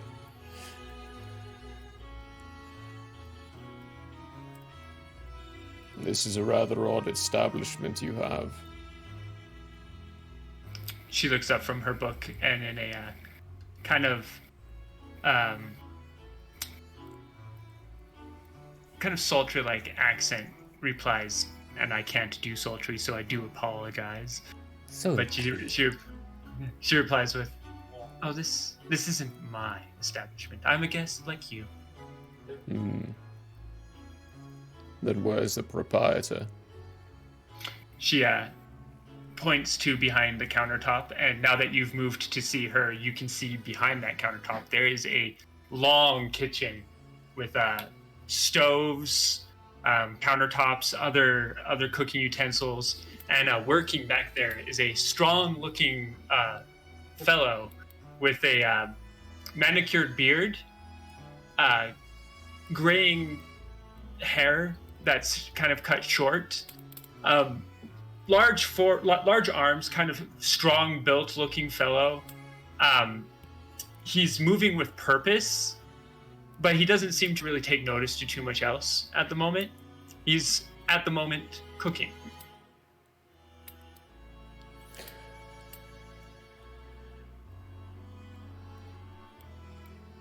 Very good. What is your name?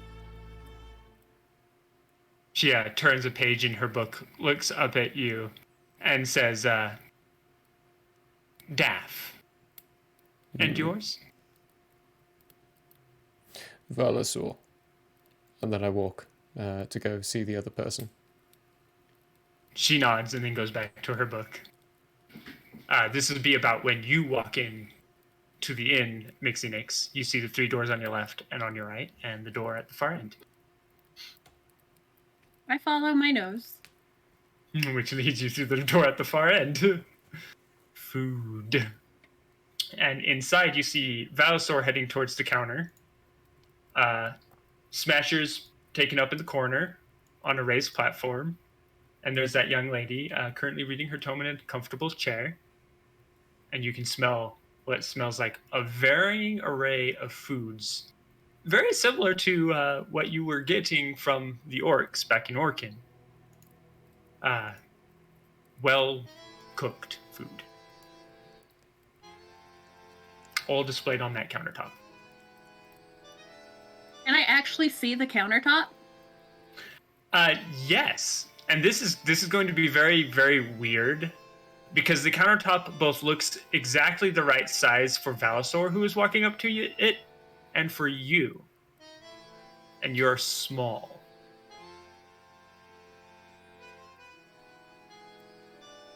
Not the weirdest thing to happen here.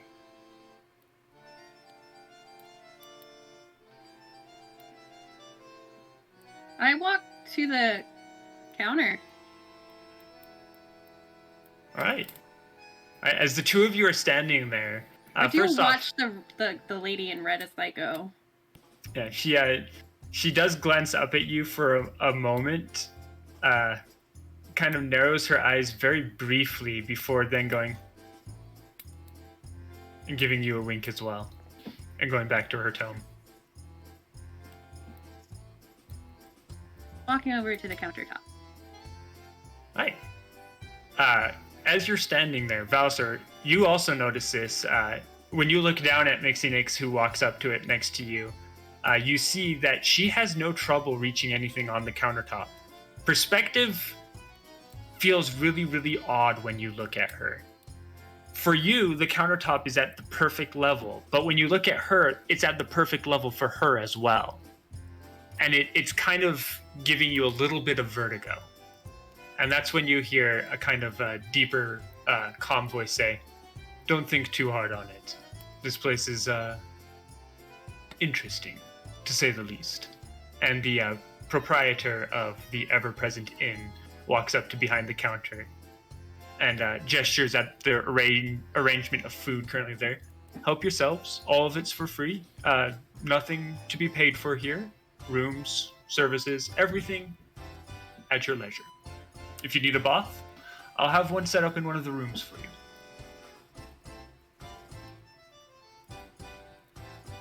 I don't say anything. I cast message to Mixie. Where is the gunslinger? He refused. With that, I go and grab 2 plates, fill it with food, and join Deshane. All right. See, that was the thing, is Mixie was going to offer to pay, like she said she would, and she's going to turn into a wolf and just curl up next to Deshane. Yeah, I'm going out with 2 plates of She's food. the mom. She's the mom. She can't leave don't him like out this. there alone. I don't like it. It feels wrong. Yeah, this is It unnerving. feels very wrong. This feels weird. This is a flash forward to when you get out to me with the 2 plates and you sit down. It seems like I'm asleep, and as you sit down, I say, "Told you." And then I Shut up. extend my hand for my plate. And I just But say, before that, shut up. And I put the plate on his hand. But no, I'm still in the inn. Yeah. Before that, as you are loading out the plate, the innkeeper. Actually, hold on. You wouldn't be too terribly willing for this anyway. Make a charisma saving throw, Valsor. I know that's your Why? worst. I Why is apologize. it always but me? Still, Why You is it should listen always to me sometimes, guys. You know? Every once in a while, Ethan's right. Oh, that was And by shit. every once in a while, I mean Except most for of you're the time. not. So. That's a hard 5. I don't even have Indomitable or anything, so... as you're loading up the plates, the innkeeper glances, or the innkeeper. We'll call him the innkeeper because that is what he is called. The ever-present innkeeper glances over at you, then chuckles and waves his hand at the plates you grabbed, and you notice some sigils just briefly show up, and he goes, "Now you can remove the food from the inn." And then he goes back to cooking.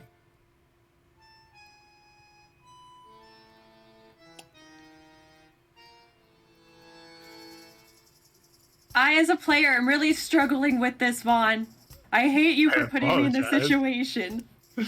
At the same time, I'm not apologizing. This was bound to show up eventually. Oh, I knew! I wasn't expecting this kind of response to it.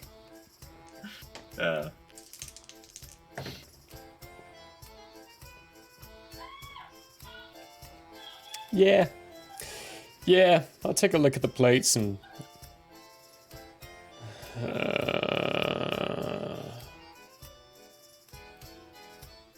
still load them up and go out.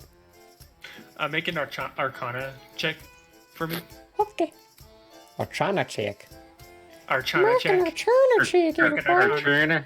A churner. Bernadette. Make an Arcana check. That's a natural 1 for a total of 8. Oh. Yeah, Yeah, that dice doesn't like me. you feel a shiver roll down your spine. No. What's left of it? What's left of that RoboCop-esque spine you have? Yeah, and then you load up 2 plates and you leave. All right, the others of you currently still in the inn. What are you up to?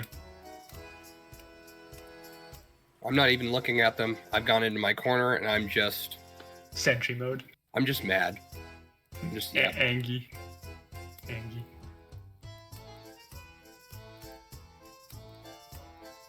I turned my attention to the lady in red. Okay. She is currently sitting, thumbing through her book. Pale cover. Old book. Yellow eyes just lazily going over the pages, though occasionally she does glance up at you. I don't often get a glare and then a winky face within 3 seconds.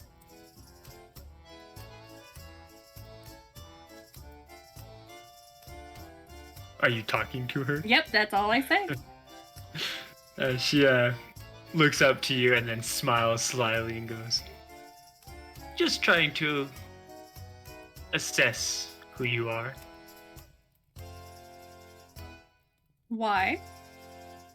It's not every day I see a Scarlet Murmur walk into somewhere that Scarlet Murmurs aren't known for being. I want one hell of an insight check. Do it.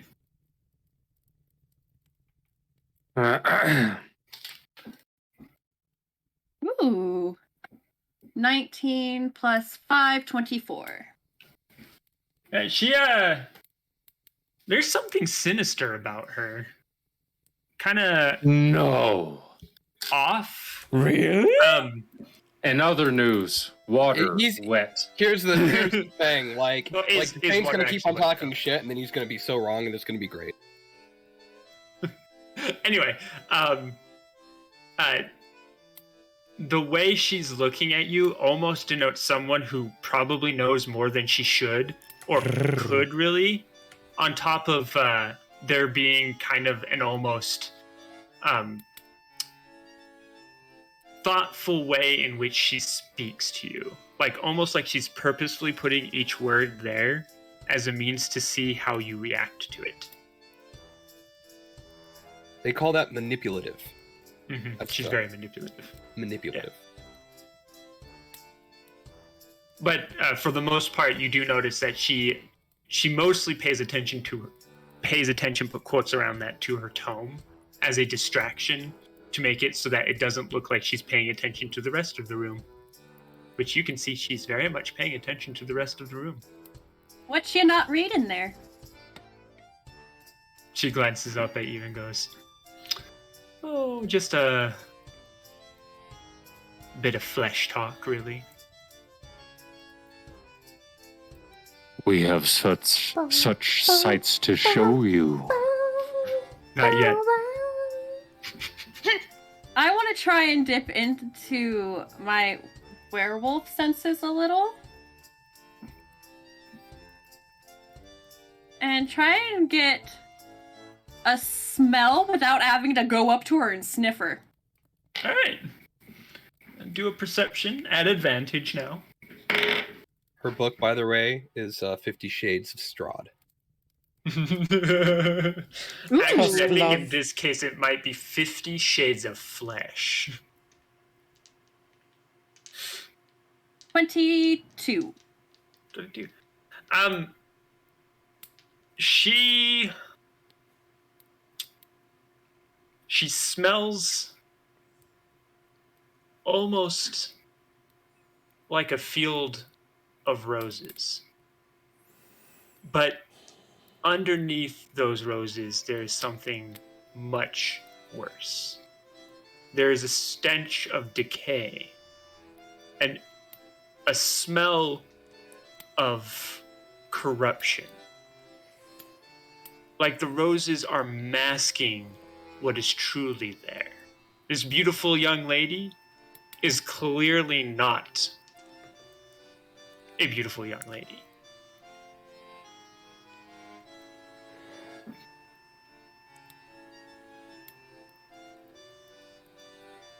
So, what's your name? Daff, I told your odd friend in metal that. You didn't seem to want to stick around, though. Already left.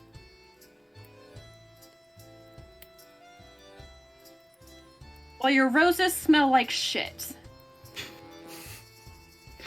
I don't blame him. She blinks at you momentarily and goes, "Oh, you're not very kind." And then goes back to her book. No, I'm plenty kind.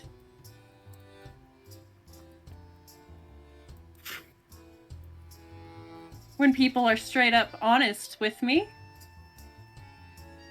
But you've been lying since the moment we came in here.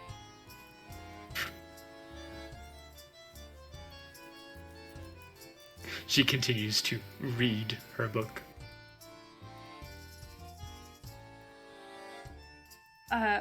Mixie starts tapping her fingers on the table, but her claws are starting to come out.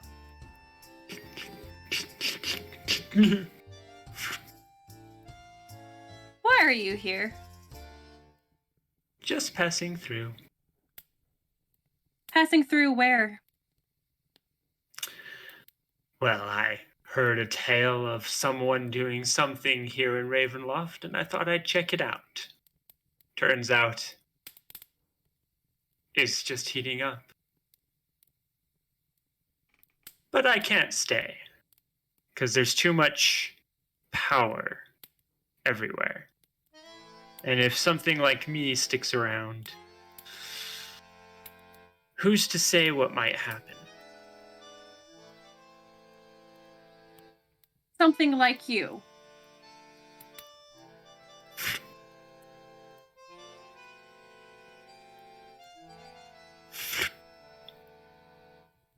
I want to make a grab for the book.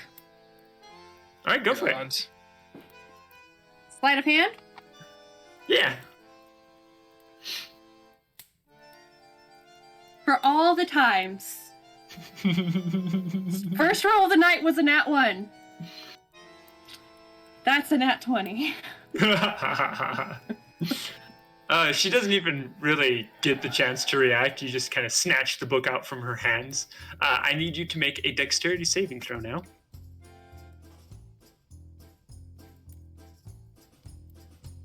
19? 19. The book slams shut, attempting to slam shut on your hand. You notice there are teeth that seem to sprout from the cover of the book as the paper inside seems to tear itself out and turn into what looks like a maw. And then you see these eyes sprout up, and you realize the cover, the kind of pale coloring of the cover, was actually flesh. It is actually a book of flesh. And these eyes peek out from the binding, and the book just tries to get at you, trying to grab onto you. But you have a good grip on it at the moment. I have like my claws just.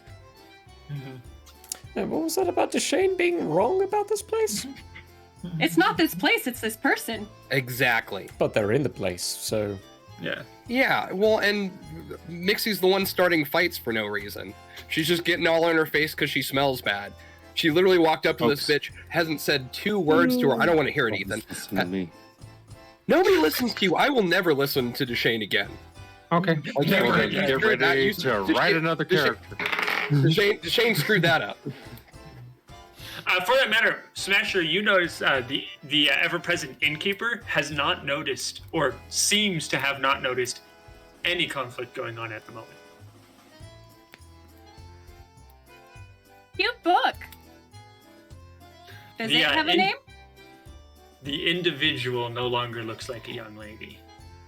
You now see features of claws coming from her hands, as her skin seems to kind of just decay away, leaving the exposed muscle and bone underneath. You can see her veins, her fingertips, the bones protrude out as claws and form sharp points.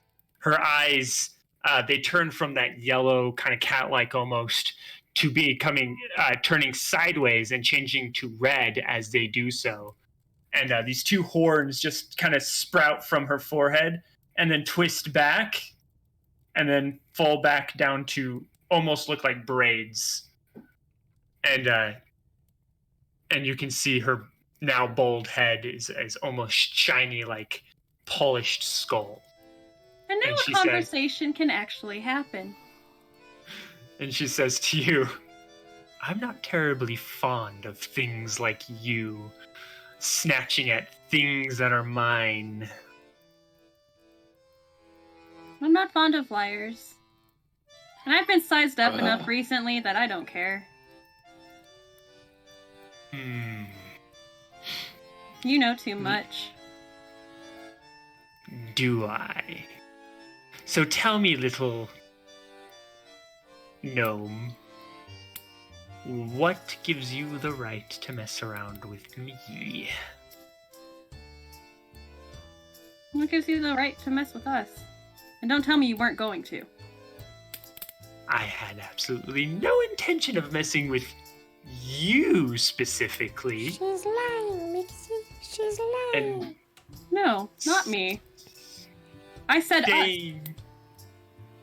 No. You see, you specifically would include. She looks over at the robot Smasher, and she looks at the door, and then she looks back at you, and she goes, "Well, most specifically, I don't intend to mess with Valsor.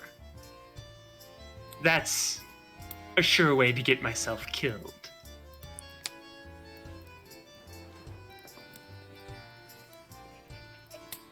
I tossed the book back at her.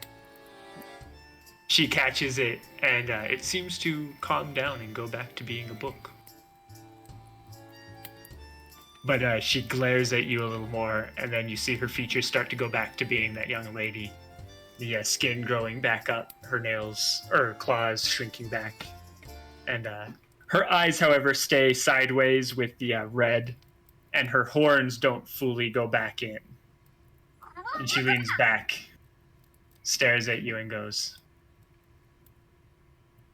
"Something about you doesn't seem right either, though." I'm tired. That's all. You see her eyes slowly turn back to yellow and turn back to being cat-like. And she sighs and she goes,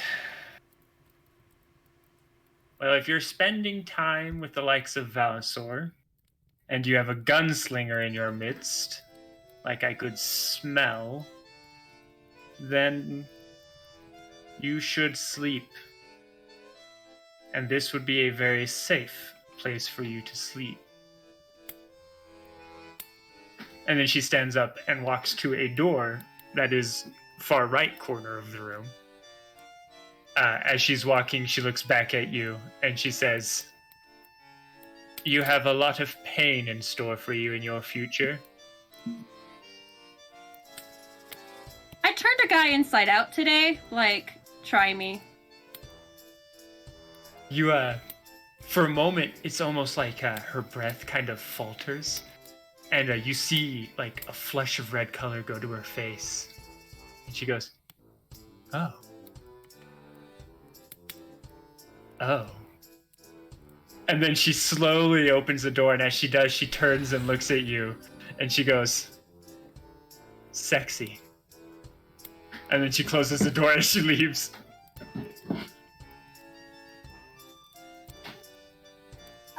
Innkeeper, what's behind that door? That is a teleporter for people who need to go other places than Barovia currently. How easy is it to use it to come back here? Well, I'm not exactly sure. I don't use it myself.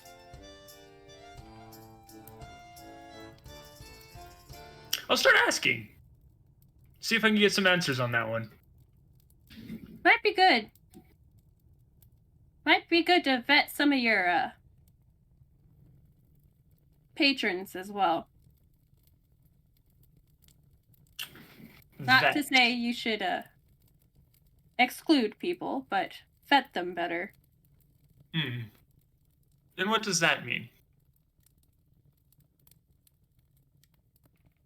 Maybe not turn a blind eye to what just happened.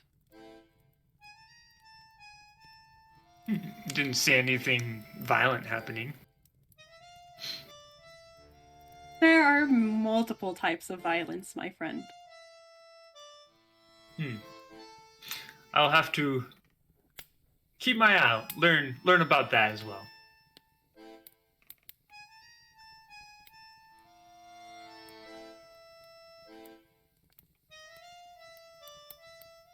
And he returns to cooking foods.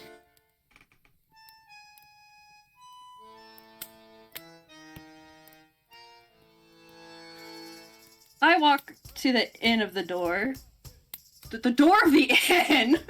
The end of the door. The end of the door. The end of the door. pop it open to call out to him. Say that fast enough. That's like a name, like a fantasy name. The Inn of the Door. Innovator. Innovator. The Inn of the Innovator. Door. I'm writing that one down. There you go. You're welcome. Oh. Freudian slips. The best. It's like the J.R.R. Verbal Tolkien. dyslexia. Yeah.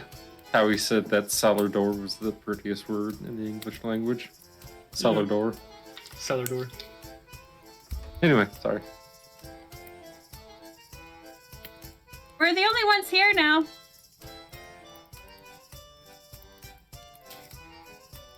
Who are you saying that to? I'm calling it out the front. Do we hear it?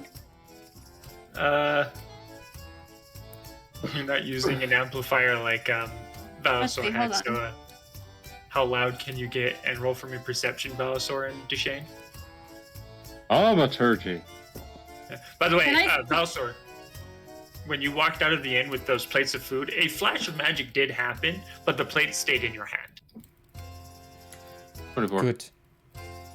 24? Okay. 13. 13. That's with okay. advantage. I would keep rolling poo-poo with advantage. What should I roll to see how loud I am? A con save. I had a 5-hour energy Dirty 20. right before we started.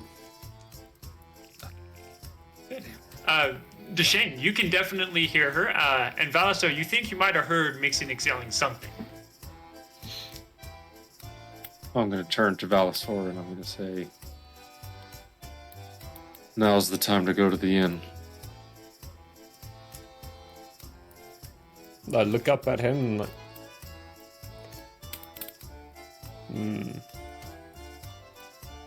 after you. What was weird about it, I say as I like stand up and start rolling up my bed.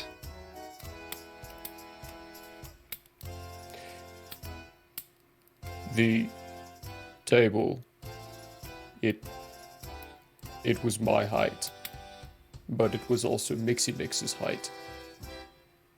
It wasn't right. So there's a glamour, I say as I'm like tying off my bed roll. Oh. And I say, it means it is a doorway. Sometimes buildings, places, they act like doorways. It's thin. Glamours. I didn't think about that. Stand up and... I don't actually know if I have any spells that can put out flames.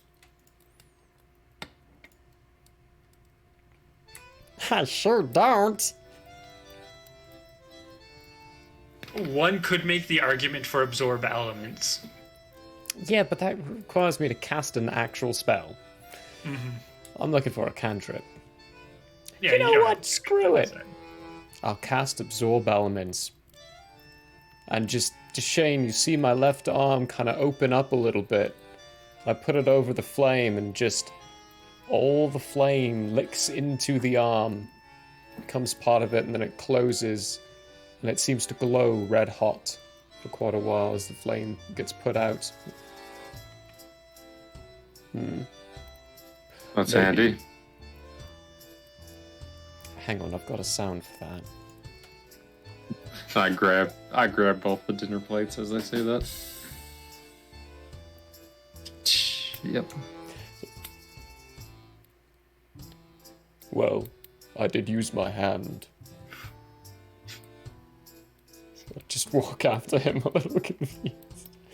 Before we go though, I'm gonna take a See, look both around. of us. You do that, and then I'll say what I have to say before we go on break. Because I assume that's what we're gonna do. I'm taking a look around to see if there's anyone at all watching Deshane, because that's actually why I came back out. I wasn't going to leave someone who was being hunted to be by themselves. You're doing a perception roll to see if anyone's around. Uh-huh. That's an 18. No, Okay. there is no one around. It is quiet. However, you do now hear the sounds of birds. It was quiet for a long while after the demon fight. And then as the day ended, the birds started to come back, and now you can hear them in full force, even though it is pretty much almost dark. Almost like the birds were like, hey, we do actually exist. We're just letting everyone know now before we go to bed. Before we also, any of us, go into the sleeps and such, I assume we're going into the rooms for sleep. Well, I don't think we're going straight to the rooms. I'm Yeah, pretty sure let's we're gonna... let's do we'll some save that. RP before we do that. Yeah. I've got stuff to do as well. So, cool. I have something planned out for that. Perfect. Remind me. We are going to hit break before we do the RP stuff. But now And I just want to say, Deshane is too dense to have realized that he made a joke. Oh. And Valisor is too dense to have gotten the fact that he made a joke. So it's like the perfect, like, Deshane just said what came to his mind. And you were like, well, yeah, I mean. Oh my gosh. Man. Beautiful. It's ridiculous. Magnificent. Guys. We're going to go to break, everyone. We'll be back. 10 minutes. Sharp. 10 minutes. Sharp, folks. Yeah. 10 minutes exactly. Oh, he's already run off. Smash is gone. He's like, I gotta go. See you in 10. Bye.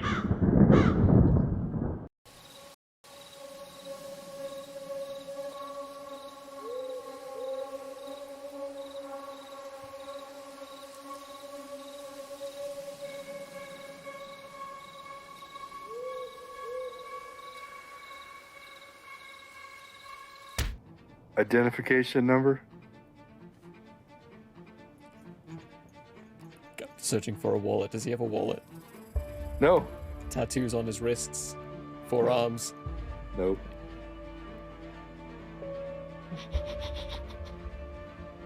Yeah, this is TK421. I knew it was coming.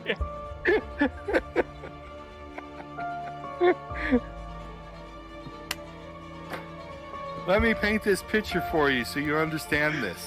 The queen has a flawless AR of 18 as well. Oh my goodness. So you got lucky just to hit her. Oh my god. And she has 1,000 total damage capacity, which means you outright killed her right away. Kinda wanna do some vamps just so we can kill some things. That red powder mist going everywhere. Cook shows back up in the normal world at 9 a.m. Oh, that was fun. Hey, hello again. Welcome to another episode of Night Bane, where we see who dies this week.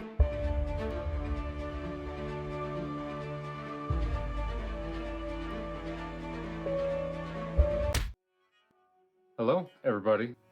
Hey, folks. Hello, folks. Hello, everybody. It's like now I can't go a day without flossing. Like if I don't floss that morning, I'm like, people know. They know. I know. It's like, This is dental hour. Hell yeah. Laugh, love, and I love it. Build our home, searching every star, every world. And just when all hope seemed lost, message of a new discovery drew us to an unknown planet called Earth. Larry's like, Here's the thing. I don't mind a movie coming out and it not matching the book or the series or anything like at all. I'm saying this right to the camera. I enjoyed the live action The Avatar movie.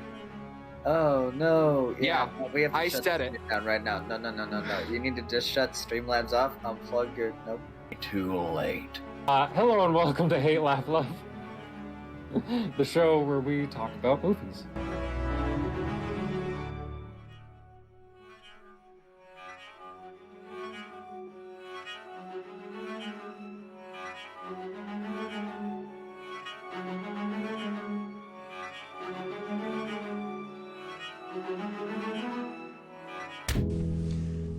Hello there. As a guest of the Owlbear Inn, you obviously have taste. Now, as a person of taste, have you ever thought to yourself, I need to watch an artist who also has taste, with a sense of classiness and intelligence, heightened by sitting in a leather armchair before a fireplace with shelves of books behind? Neither have I. Anyways, I happen to have an art channel called Michael How Arts here on Twitch if you want to check it out. There's drawing, chatting, and sometimes gaming. If you enjoy fantastic characters and comics, or just having someone to hang out with while doing art, you should give Michael How Arts a look-see. That's twitch.tv/Michael How Arts. And if you visit, maybe, just maybe, you'll occasionally have that artist sitting in front of a fireplace to give you a +1 for the richness and culture of your Twitch experience. Though I wouldn't count on that. But please, do stop on by. Thanks for your time, and have a wonderful day. I'm Michael Howe, and I approve this message.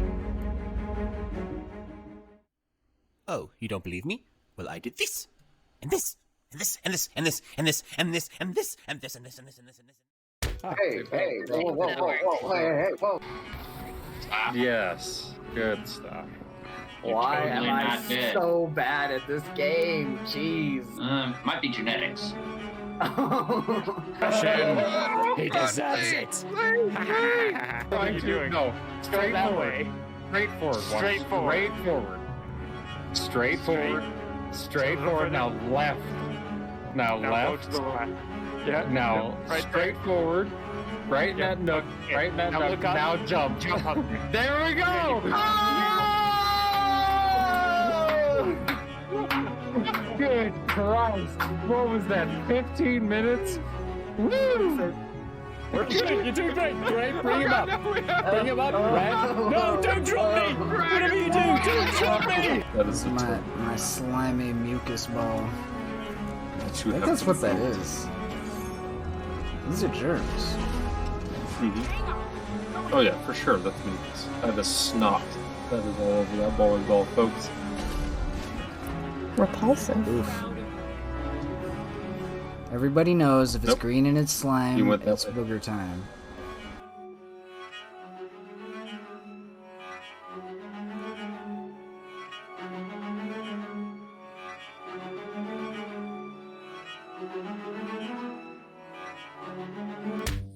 Such is the way. Did you get that in like? Do they have fortune cookies here? Fortune cookie. There are cookies, That's a hard no. and I have found myself fortunate to eat them on occasion. Oh. And I'll say, fear the dread pirate claw. Your little satyr kids. The Still tail. alive in 20 years. Yeah, I mean, same. Satyr tots. Let's go talk to Brolog. I got some names. Satyr tots. Satyr tots. Hashtag Satyr tots. I love that. Hoogulapid. All right, well, Brolog will embrace the handhold and give him a little shoulder pat. Okay, as we take a few steps with our arms swinging back and forth, I'm gonna say out loud, Prologue, that's not what I meant. Have you found my cheese? It slipped off my crackers. Oh. I still have my crackers though, thankfully. I would ask a Joffrey about that.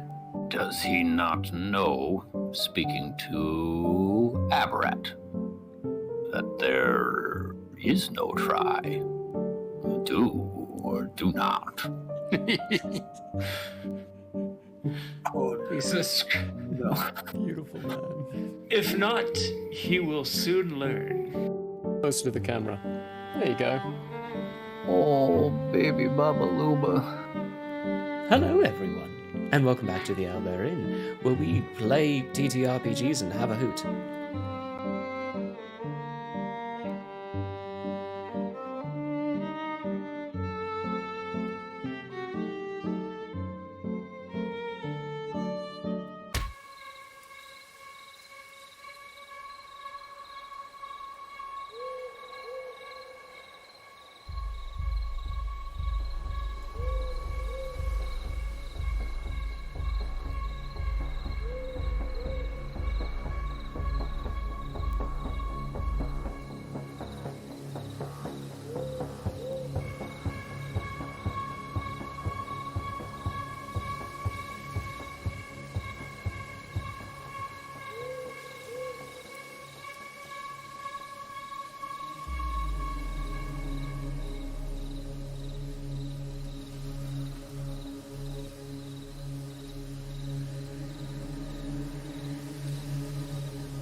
Hi. Howdy-doody. You saw nothing. All right. Yeah, so you guys are now in the inn. Now that we're back, everyone, hello. Hello. We're now in the inn. Everyone together. Is there anything you all want to do specifically? I will walk up to the counter, put the plates down, look at the innkeeper, and say, thank you. And then walk away. Okay. The innkeeper picks up the plates and takes them back to wash.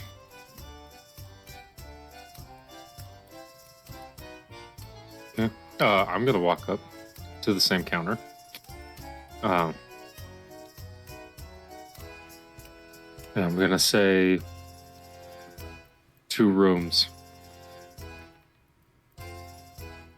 Actually, so you all know, I just moved you in roll 20. So you can actually see what this place looks like.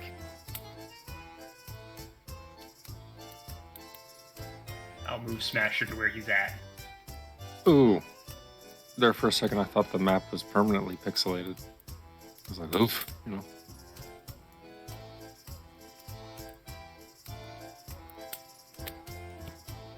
Oh, it would be because I have that on the wrong layer. There we go.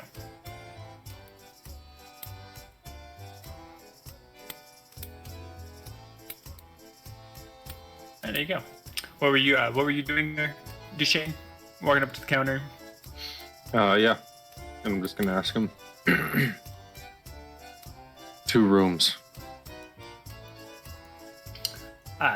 You see him glance over at you, and then he seems to stare through you for a moment, and then he goes, 2 rooms. You got 2 of them down that hallway. Just pick one of the doors and walk through. Okay. Do you guys do baths here? Oh, I can definitely have a bath drawn up for you. When you walk into that room, you'll see a door in the back by your bed. There'll be a room in there with a tub and water filled. There's a setting on the tub. It's magical. It'll change the temperature of the water for you. Much obliged. Alice say, just don't mess with the paints. You won't be able to live life if you're not beautiful. I'm so glad at least one person understood that reference. Yeah, I'm gonna find Mixinix. Well, I'm gonna go to Valisor. Say, you and I are gonna share a room. Smasher and Mixinix are gonna share the other.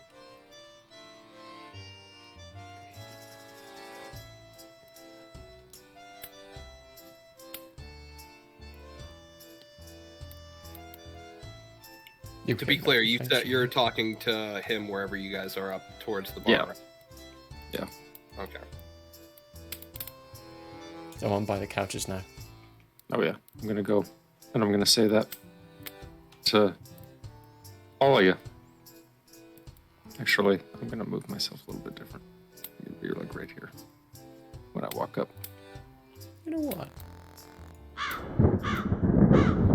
Yeah, and I'm gonna say that. Expecting Mixinix to be paying attention. She nods her head. She doesn't say anything. I'm gonna take a bath. We'll talk after. I have to decide where we're going next.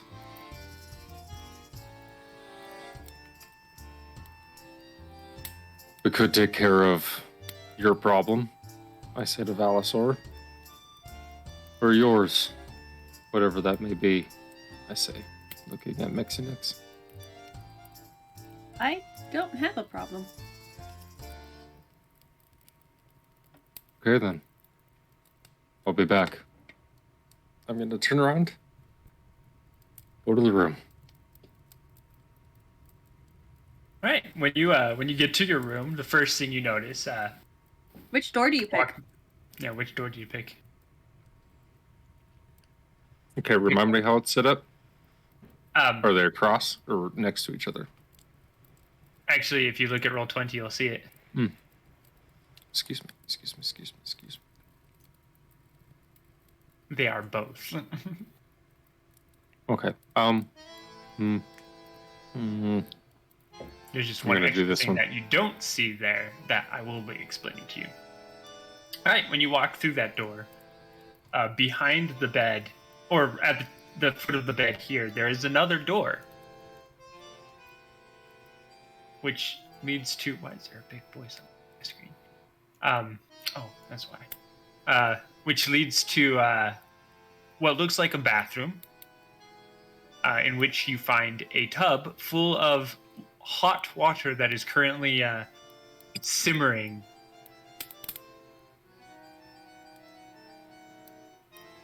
Okay, I'm gonna. Nobody can hear this, but I go. Then I take off my hat and everything, and I set it up to where my gun belt is really, really close to the tub, within arm's reach. And then, yeah, I slip on in, and there's nobody to see the multiple bullet holes that riddle my body. Yeah.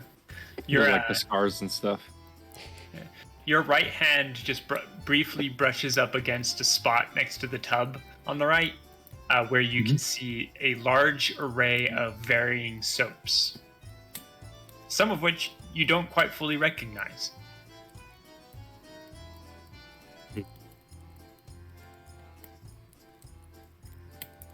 Gotta reach over, grab my hat, put it down over my eyes, and just soak.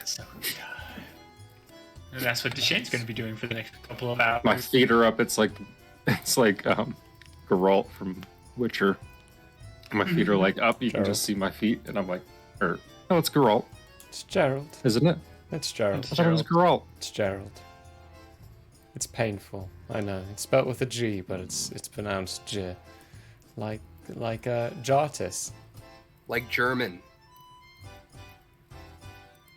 Oh no, you're right. Yeah. Ladies and gentlemen, I was this old when I realized German spelt with a G and pronounced J. At least it's not a graphic card, graphic interface. It's graphic. Or a giraffe. Why, it's a GIF, right? It's a GIF, not a GIF. It's yeah. Oh my goodness. The never-ending debate. Anyway, folks, that's what I'm doing for about 30 minutes. At this point, I have removed my left leg and have begun doing maintenance on it. All right.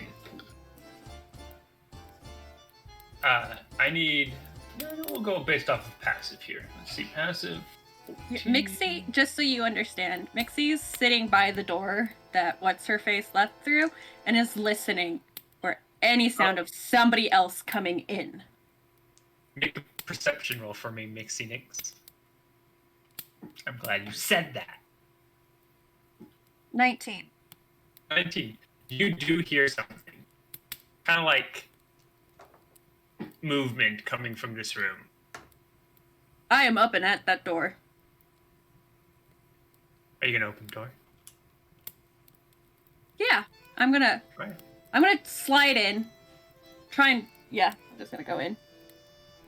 Close the door behind me. It's gonna slide in, folks. Slide right All right. there. When you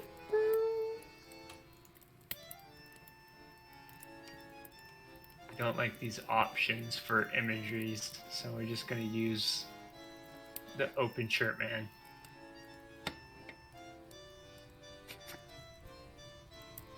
He's gigantic. Okay. He's not that big, don't worry. Alright, when you do, you see what looks like a teleportation circle on the ground flashes, and standing in it, looking around a little bit confused, still holding a key very similar to the one that Kaus was given by Cephas, a completely bald, heavily tattooed individual who has a kind of goofy, confused grin on his face. Looks around, and then looks down at you and he goes, "Wow. You know, I haven't seen a gnome in almost 30 years. Hi." And Hi. he puts a key around his neck, shoves it down his shirt, which he's wearing a kind of vest over a tank top, a white tank top that looks like it's been worn consistently for a couple of weeks. But you noticed distinctly there is no smell coming off of this individual. He steps out from the teleportation ring, looks down at it, and then looks over at you, and then looks back down at it, and he goes, "You know, I didn't think that thing would do that. I'm Crew. Where are we?"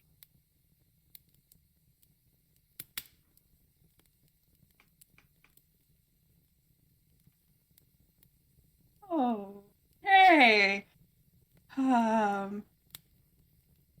What thing did what? Huh? Oh,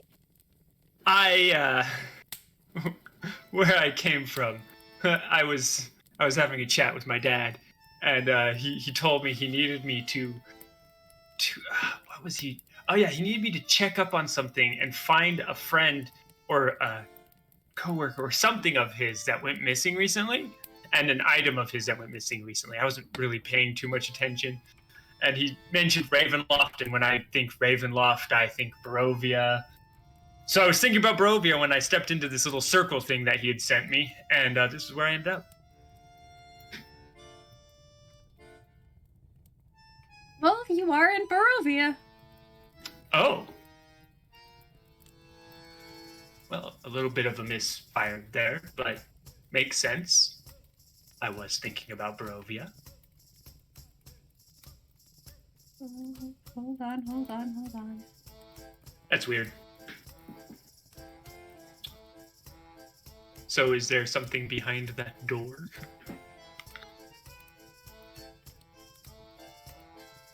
No. Absolutely not. It's just a dead-end room. You gotta turn around and go through that portal again, bud. The door doesn't even actually open. It's decorative. It's a false door. Yeah, leads to a brick wall.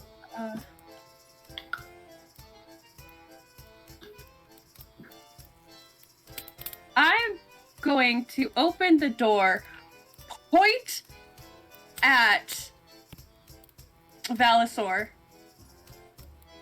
get Smasher in a room. How? That was it in your head, Balasor. I will turn, point at Smasher, and say, Mixie Nix says you should get into a room. Well, she told me to get you into a room, but my leg is currently detached.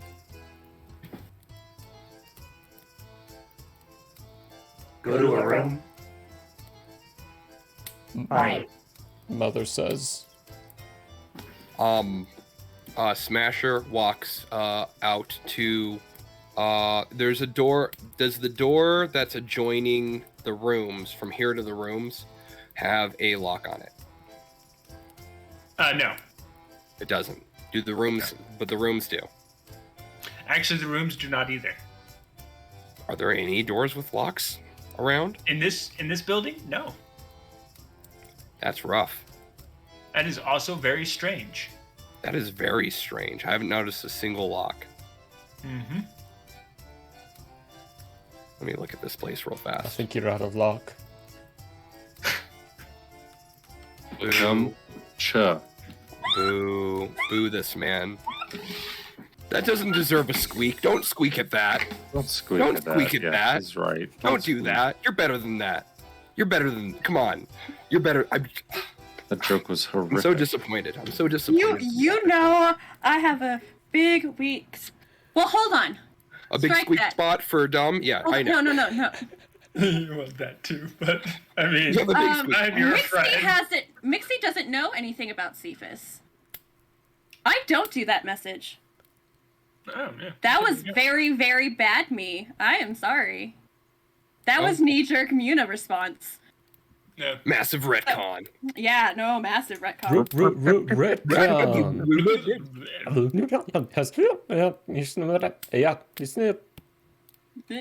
I have forgotten I love that how Muna backwards recently talk learned a sounds lot like about. Yeah, no. No, I had this whole Retcon. panic moment like, shit, I killed him. I killed who he's looking for. Well, not this character, but the player did. Yeah, no. In which case, who's your dad? Oh,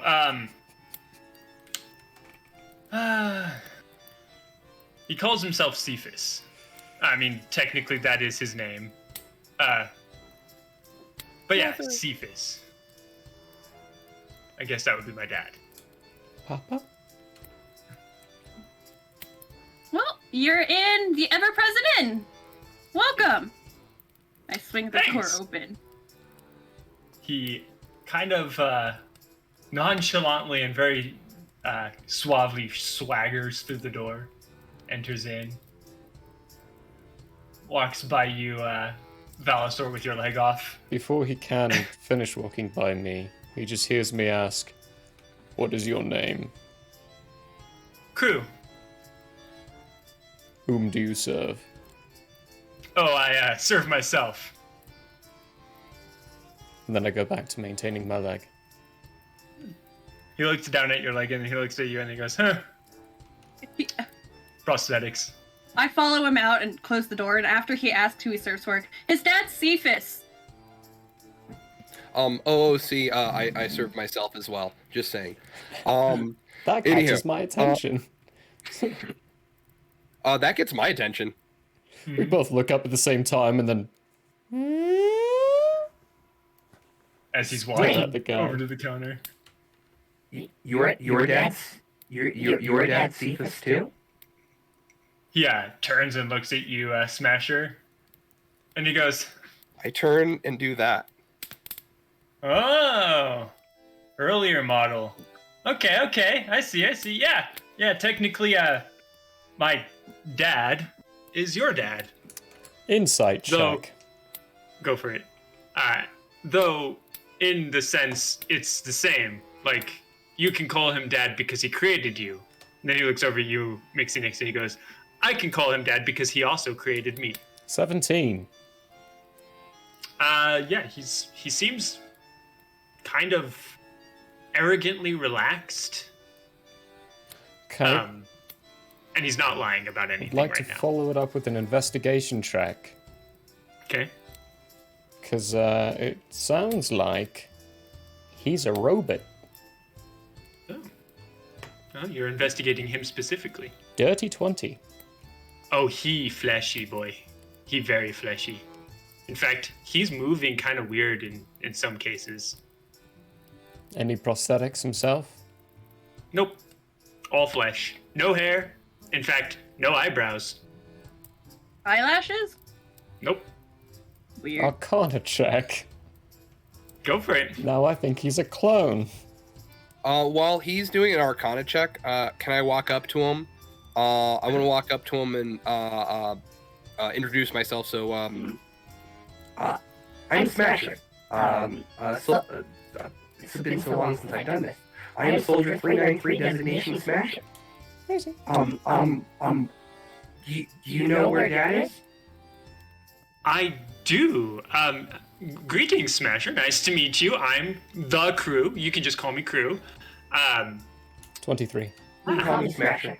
Perfect. He's right now he's currently in his war room. Do you have a key? I'm gonna go ahead and hold out my key. Hold up my key. He adjusts the knobs on the key without taking it down, just using one finger. And make a perception roll for me while he's doing this. Your Arcana, Valasor, those tattoos that are all up and down his body, they are some kind of magic.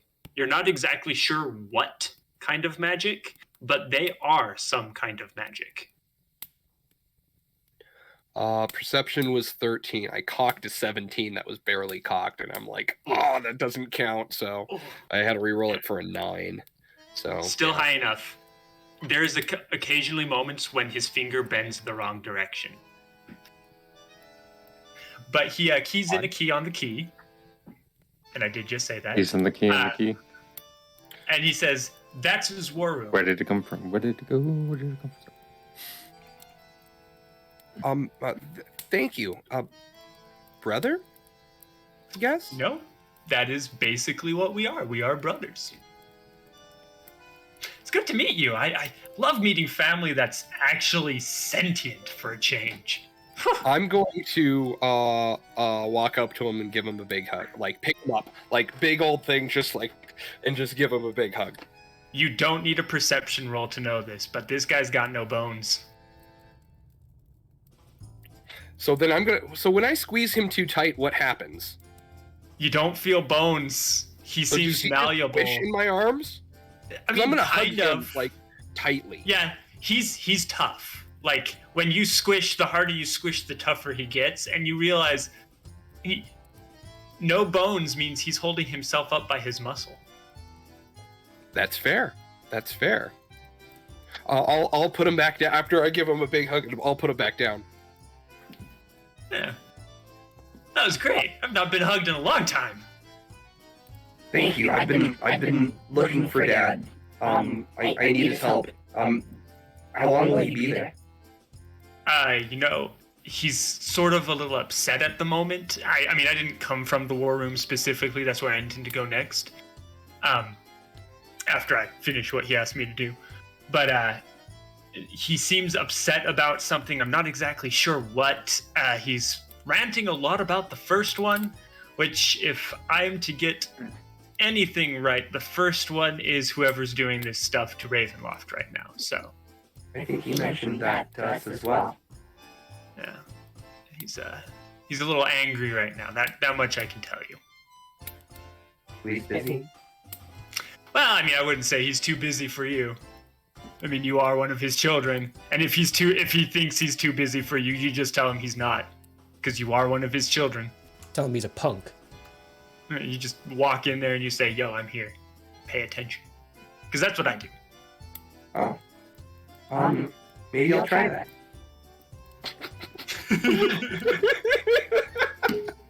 Sorry, the thought of Smasher doing that just fucking, I can't with that. Notice me! Notice me. Sweet, so I have a key to that. That's great. And you now have a location to his war room. Yeah. I am massively enthused. My mood has turned around all of a sudden. He leans against the counter, and you see what looks like the innkeeper moves a mug next to his arm, and he just kind of reaches out and picks it up and starts sipping at it while he's watching everyone. Though he didn't even say anything to the innkeeper. Anyway, go back. No, anyway. Cut back to me in the tub, and now I'm smoking a cigarette. The hat's like back now. Yeah. Cut back to you guys. Old spaghetti western style. It's just yes, exactly. The porcelain tub, the hat just like on, the feet out of the tub, and the feet are still grubby and stuff. Oh yeah. Exactly. Mm-hmm. No, I get you. No, I get you, Ethan. I see you, bud. Visually, yes. I've got to cast a message to Mixnix and say, I'm gonna go join the room. If you need us, you know where to find us. Okay.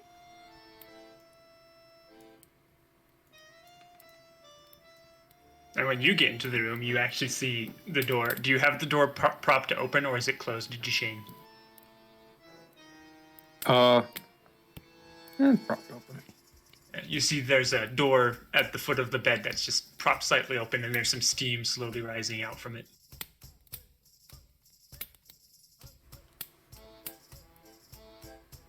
Who's seeing this? Valisor. Oh, okay. Don't rust. You know you want to come look at it. Go ahead. I No, I'm just kidding. I move over and shut the door. Do it, no balls. Well, actually, literally, I don't know. He might have some. Mechanical ball now? I'm not sure where Velosaur is in life. Yeah. We'll see. He's just got. Or someone will see. Left. Or someone won't Like see. heart of a spy and his testicles, you know. Exactly. There's as much left of Velosaur as there Some is of his other pelvis. people. Anyway, continue. What were you doing? Close the door. I closed the door and you would begin to hear a soft voice, not mine, speaking. I put the cigarette in my mouth and I grabbed the rag and I like fold it in such a way to put it over my my eyes, and I lean back.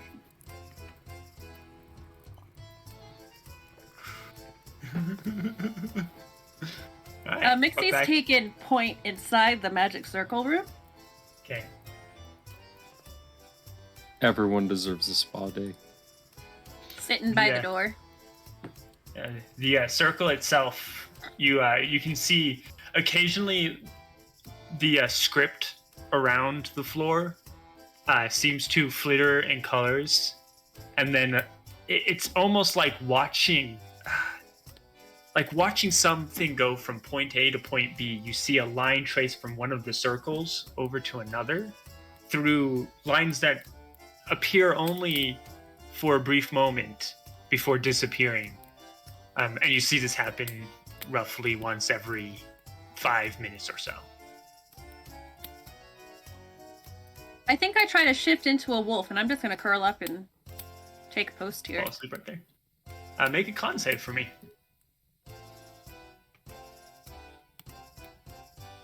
15. Yeah, it's high enough. You turn into a wolf. This time, Pip doesn't turn into spines. He stays a shield, but you do get a feeling of needing direction connected to you as you feel that this shield is no longer a shield separate from you, but is rather now a part of you. So now you can form Pip on yourself in any way you want him to.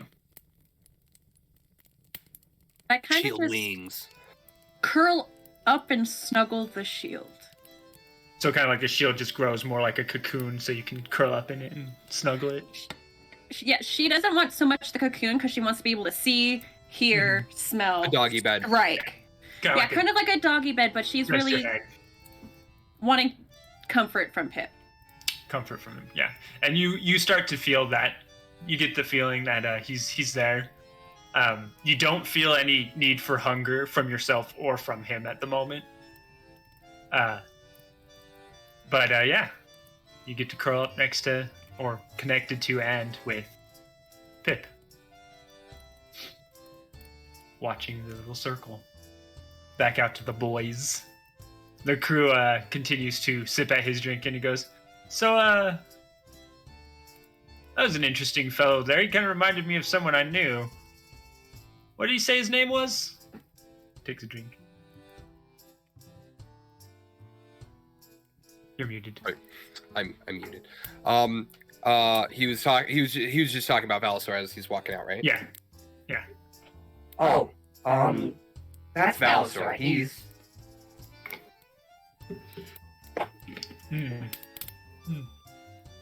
I mean, he means well, I think. I don't know. Actually, I don't know. Sometimes I'm here with him, and sometimes I haven't figured him out. He's new. He's new. But the other two you've been traveling with for a while? Yeah. With. I usually travel alone in my case, though I have in some cases been with my mother and her group, and in other cases traveled with a very strange fellow who kind of cowboy-esque, has a really cool rifle that scares the living tar out of me sometimes because he dabbles in soul magic all the time. Yeah, I know a cowboy. What's the name of your cowboy? Shane. Ah, Yeah. Not the same one, sadly. Yeah, no, he doesn't use I don't know, is a rifle a... It's kind of like he points at the pistol that you've got stored on your person. Well, he's got a couple of those. Yeah, but rifles are two-handed and longer and bigger. Like this. Yeah, more like that, like a pistol version, or a pistol would be like a hand axe compared to that. So like, if I hold it like the Shane, then I'm gonna hold my axe out like that. Yeah, a rifle would be more like that. Yeah. That actually kind of feels nice. I'll have to think about that. What brings you there? Well, I think I misfired. I came to the wrong location. I was supposed to go to this horrible place called York to find out what had happened to York. The Collector. Surprisingly, another one of Cephas's children who is much more like you, my brother. He's warforged himself. Very fancy. He was kind of a cool individual, actually. Cephas called him the Collector because Cephas usually sent him out to go and get things for him. But he's been missing, and his signal wasn't transmitting back to Cephas anymore, so Cephas turned to the one other child of his that he knew he could trust the most, myself, and Crew gives an extravagant bow. Just to be clear, before he continues, the Collector is the Warforged we met. Yes. That was the one who brought us in. I feel like I've put that together just as a person. So, okay, Yes. I just want to make sure. You guys have met the Collector before. He brought you guys to Cephas, actually. So Right. he was who introduced you to your father. Right. He's dead. The Collector was murdered by Muna. How did he die? I don't know yet. I intend to find out. I know very little, actually, but as much as my father was torn up about losing the Collector, I have a feeling to him the Collector was more a piece of very powerful technology and less a son. So the loss of the Collector is more damaging to his ability as a leader and less a loss of a child. But for me, it's like losing a brother, because I liked the Collector. He was one of my favorites of my siblings. I only met him once. He introduced me to Dad. But I mean, I know what it's like to lose a brother. I just lost one. My condolences. It's not an easy thing, but I'll find out why. And there could be a very logical reason as to what happened, or what, wrong place, wrong time. You never know. You got to give the benefit of the doubt to, well, anything. But if it turns out someone truly did murder him, I'm going to turn that person inside out and dance upon their insides. Right. I feel the way you think sometimes. Indeed. He takes another sip of his drink. If there's anything I can do to help, I'd be more than happy to. I do have a slightly strange question. Sure. He looks human, right? Yeah. Please don't take this the wrong way. What are you? He chuckles. Okay. Hold on. He puts the mug down and then he goes, so you see this, looks around and he looks over at the innkeeper. Shrugs and he looks back. He goes, you see this skin that I'm wearing right now? The tattoos and everything. This is my maid suit that my father, Cephas, your father as well, gave to me. It's the one I can don should I need to quickly. However, this isn't actually my body. This is just the suit I'm inside. I am more like a fleshy mass of muscle, inhabiting a bag of flesh, so to say. Okay. I'm what you would call a flesh golem. I get where you're coming from then. He did make us. Mm-hmm. Now, of course, most of the times when people make golems, they can't make sentient golems. They can only make golems that might grow to sentience or such things. But my father kind of went through a long, drawn-out process to create me, which is why I'm known as the crew, because I am made up of parts of a crew he used to have. Oh. Well, that's kind of nice. Yeah. Not repurposing. Yeah, not thinking about the actual idea of what's gone on. Just like, oh yeah, he had a crew and now they're all in just one place and still with him, and that's kind of a nice thought. That's nice. Such a fucked up thought. God, that's horrifying. Ugh. Yeah. Yeah. Yeah. The way I got my soul, per se, because, sentience, soul. There was a lady that Cephas was obsessed with. And I'm not sure, I don't think such an obsession exists anymore with him. It's been a couple hundred years since then. But she died from tuberculosis, and Cephas just had to get his hands on her lungs, which, by the way, are now my lungs. She died. Consumption. And he raided her crypt, took her corpse, found her soul, per se, shoved it back in the body, and then fractured it, and used that fracture of it to essentially bring me to life. And that's how I know who my mother is.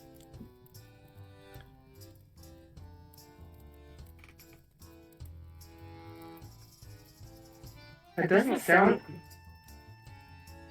horribly consensual. In conversations I've had with her, it was not. She would have been fine staying dead. However, they are at the point in their lives where they're quite happy that he brought her back, because they've got 2 children of their own, and Oh. Well, I guess that's fine now. Grappling with the idea of like post-consent consent. That doesn't feel right. I don't feel good about this. I don't feel good about this interaction anymore. Personally, Smasher's completely oblivious to the entire idea. Personally, I feel weird now. crypt raiding, more like mausoleum raiding. Lord raiding. Mausoleum raiding, and that's mom, and that's how I met my mother. And that's how I met my mom. Right. Smasher hasn't been like eating or drinking because he doesn't have to, and that's like a happy activity. I think he's gonna like grab a beer and some food and just kind of sit there and chat with him. Yeah, and crew will definitely chat with you. In fact, he seems very, very chatty for an individual, and he does go through and probably tells you a couple tales of adventure on like airships and things that kind of spark something in your memory from back before. Not quite fully, but you feel the adventure he's telling you. Almost like you've seen it. Weird. Oh, this is a weird question. Can I roll insight on myself? Sure. You always can. Sweet. Do I believe me? Well, I mean, like... It's more like insight on your memories. Right. Introspection. Yeah, introspection. 13 plus You're 4, about to have a 17? breakthrough. Why do you act the way you do? Right. How does that make you feel? What is he? I mean, because the theory is like Smasher's like hundreds of years old. Yeah. At this You're point, from a previous war. Like, there's a lot of repressed shit going on here. So, like, who knows what's going on? I very well might have a therapy session here in a second. Yeah, your introspection as he's talking to you leads you to a memory that unlocks. it's a memory where you're smaller than you currently are. So you're the size you remember being once. And you're sitting in this kind of cockpit-like contraption with these 4 cylindrical things pointing out before you. And you're holding on to these bars that have what look like buttons on them that you are currently holding down. And you can see that these cylindrical things are guns, bigger guns. And they are just roaring with activity as you are firing at these flying creatures mounted by what looks like these people wielding magic. And your memory shows you shooting down 1, 2, 3 with unending precision. And then you snap back to him continuing on his story.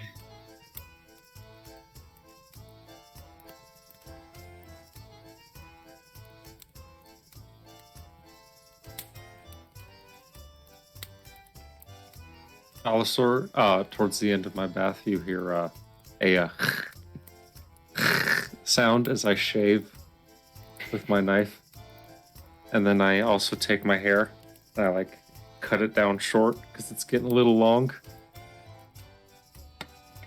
And you're yeah. Do I have any this is such a hard weird thing to ask. From that memory, do I have a name of a place or a the ship I was driving or the monsters we were fighting? Do I have anything in the name that I can, because what I want to do is while he's talking and I have that memory, pop kind of back out of it and finish his sentence before he finishes it. Yeah, the creatures you were fighting were wyverns, wyvern riders. Mm. No country comes to mind from that memory, but the name of the ship does. And you realize now that it was a ship. It was an airship specifically. And the name of this airship was the Drifting Wind. So then while he's talking through everything, then as he's about to be talking about the actual ship that on, I just kind of under my robotic breath, the Drifting Wind. Which causes him to stop for a moment, and he looks at you and he goes, "You were there, weren't you?" I don't know. Yes? That ship fell that day.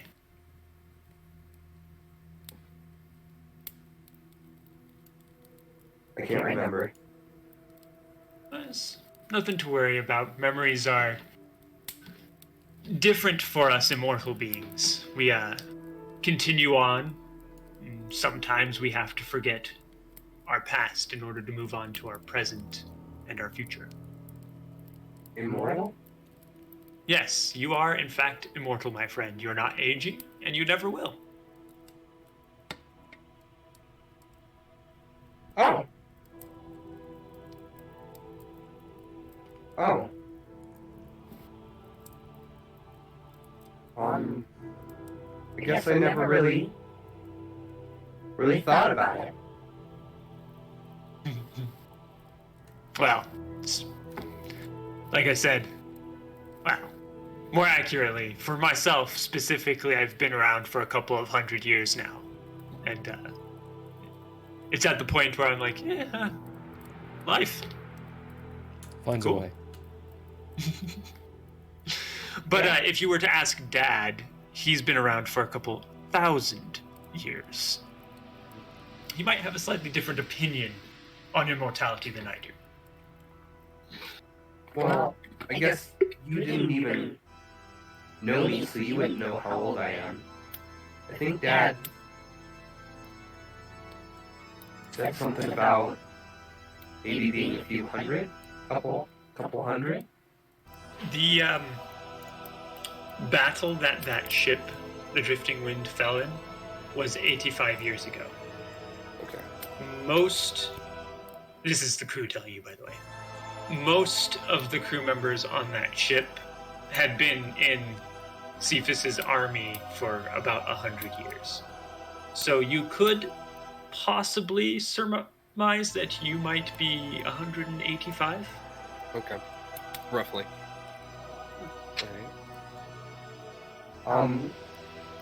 What happened to everyone else?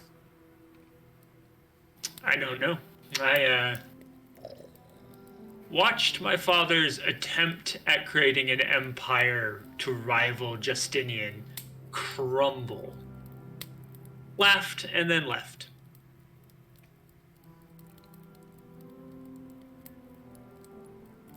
That day didn't feel very funny.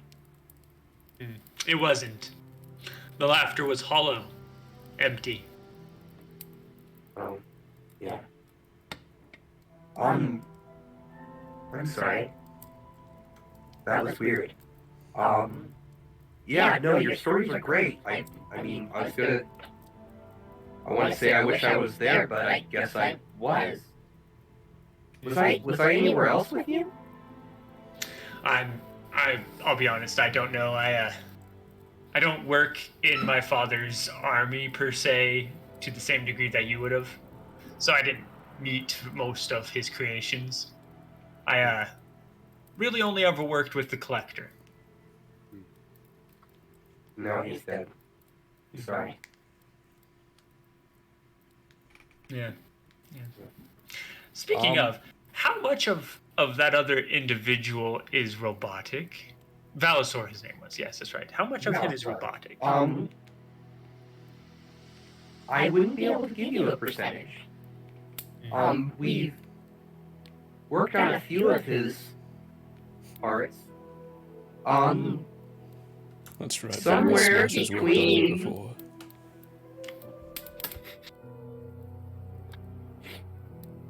somewhere between 5% and 95%, maybe. Interesting. I'll have to He's not 100% like me. Click, click, click. Yes. Not 100%. Actually, I have no idea what type of metal you're made of. Your carapace is fascinating and fantastic to look at. And I like the kind of cannon thing in the middle right there. That's just... I've been modified quite a bit. Yeah. Plus Dad updated me. Yeah, I've been upgraded quite a bit. Oh, that's good. You know, I'm sure if you went back to Father and spoke to him, he probably could give you some more upgrades now. I'll be perfectly honest, I would already be there right now, but there's not a lock. Not a single lock in this building. You might have to use the teleportation circle. That might get you there better. I know I'm going to have to use it to get to where I'm going, so. How do you use the teleportation circle? Well, what I did was the one that Cephas sent to me. I put it on the ground, and then I stepped into it, and I sat there, and he told me to think of York, but my mind immediately went Ravenloft. Ravenloft, Barovia. Barovia's in Ravenloft, and then the spell went off, and I found myself here in Barovia. So I think you just got to think of the location until the spell goes off. Okay. I guess I'll probably go ahead and see him. Thank you so much. You're very welcome, brother. And when you do see him, let him know I have arrived. I'm heading to York. I will find the answers he seeks. Let him know you arrived in Barovia? Yes. Well, in Ravenloft in general. Okay. Yeah, I can do that. Not a problem. Thanks so much. Thank you. Well, thank you, brother. You have been a pleasure to talk to. I've not had anyone to speak to in, more than 10 years now, so it's been a pleasure. Absolutely. May our paths cross again. Agreed. Slight malfunction. May our crosses path again. While you're shaving Deshane, you hear me softly singing. Okay, finish up.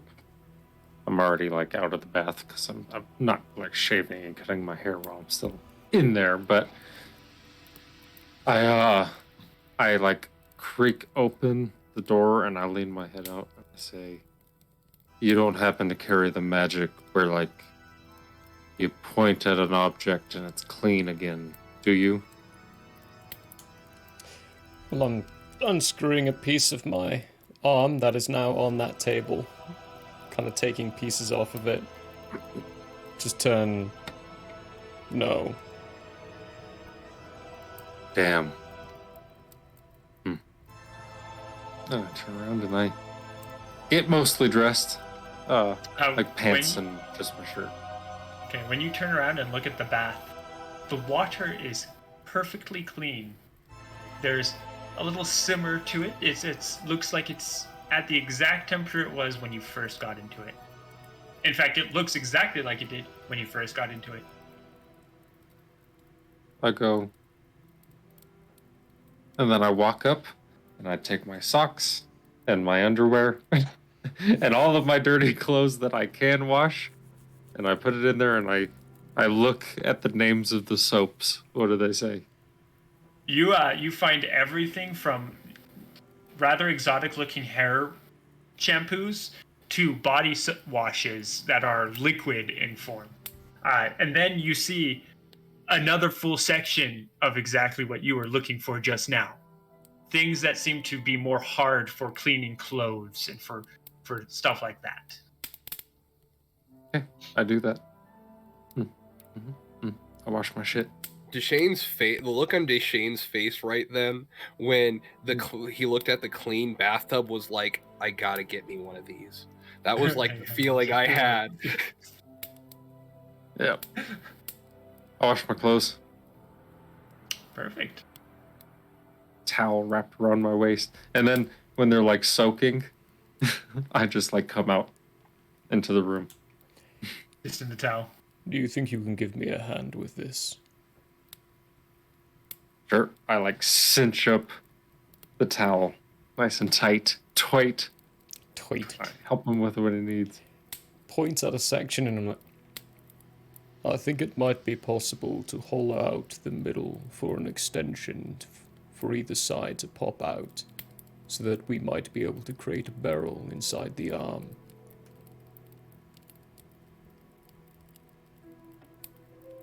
I think you could be right. It might just be a one shot unless we created a feeding system. Do you have a piece of paper and a pencil? I look at my completely encased body covered in metal and no bags. No. Okay. Hold on. Let me look at the map, folks. Let me see what this room looks like. I'm gonna check this desk. Oh wait, no shit, I do. I totally do. Holy crap. Oh, pull that shit out. I have a spell book. Do you want to check the desk anyway? Yes, I do. Right. When you do check the desk, as Val says, like, oh wait, hold on a minute, I do actually have stuff. You open one of the drawers. In the top drawer, you find what looks like a thing of paper towels almost. It's paper, but it's like soft paper for soaking up spills and whatnot. Mm-hmm. And then there's a book next to it, and this book, you can see the cover of the book. It says no, just kidding. It doesn't say that. But I was waiting for that. I thought it was going to be like Pelor or something. Hi, Raiders. We got Raiders. Hello. It's a completely blank. We do really love you all. We're gonna put you in and just put you in a room and lock the door, keep you here. Anyway, what's in the store? The book is blank. It's just a leather-bound book. And then when you pick it up and open it and thumb through it, it's all blank, completely blank paper. And then there's a quill and an ink thing up in the top portions of the very same drawer. A little bit more permanent than I'd like, I say, and I grab the ink. And I begin to draw you what is the equivalent of an in-arm Gatling gun from the 1800s that has a short top loader magazine for 10 rounds. And I draw it out for you. And then over the top of it, I draw out roughly the shape of your arm. And then I point at it. I think we're talking about a whole other arm attachment. It'd save us some time. Build it from scratch. You're right. It would. Well then, do you have supplies? Some. Let me see. And I'm gonna go into my... I do have leftover gun stuff from the not the one shot, but the start of the campaign that wasn't aired. I killed like 7 guys, took their guns and spare parts from it. So I lay all of that stuff out.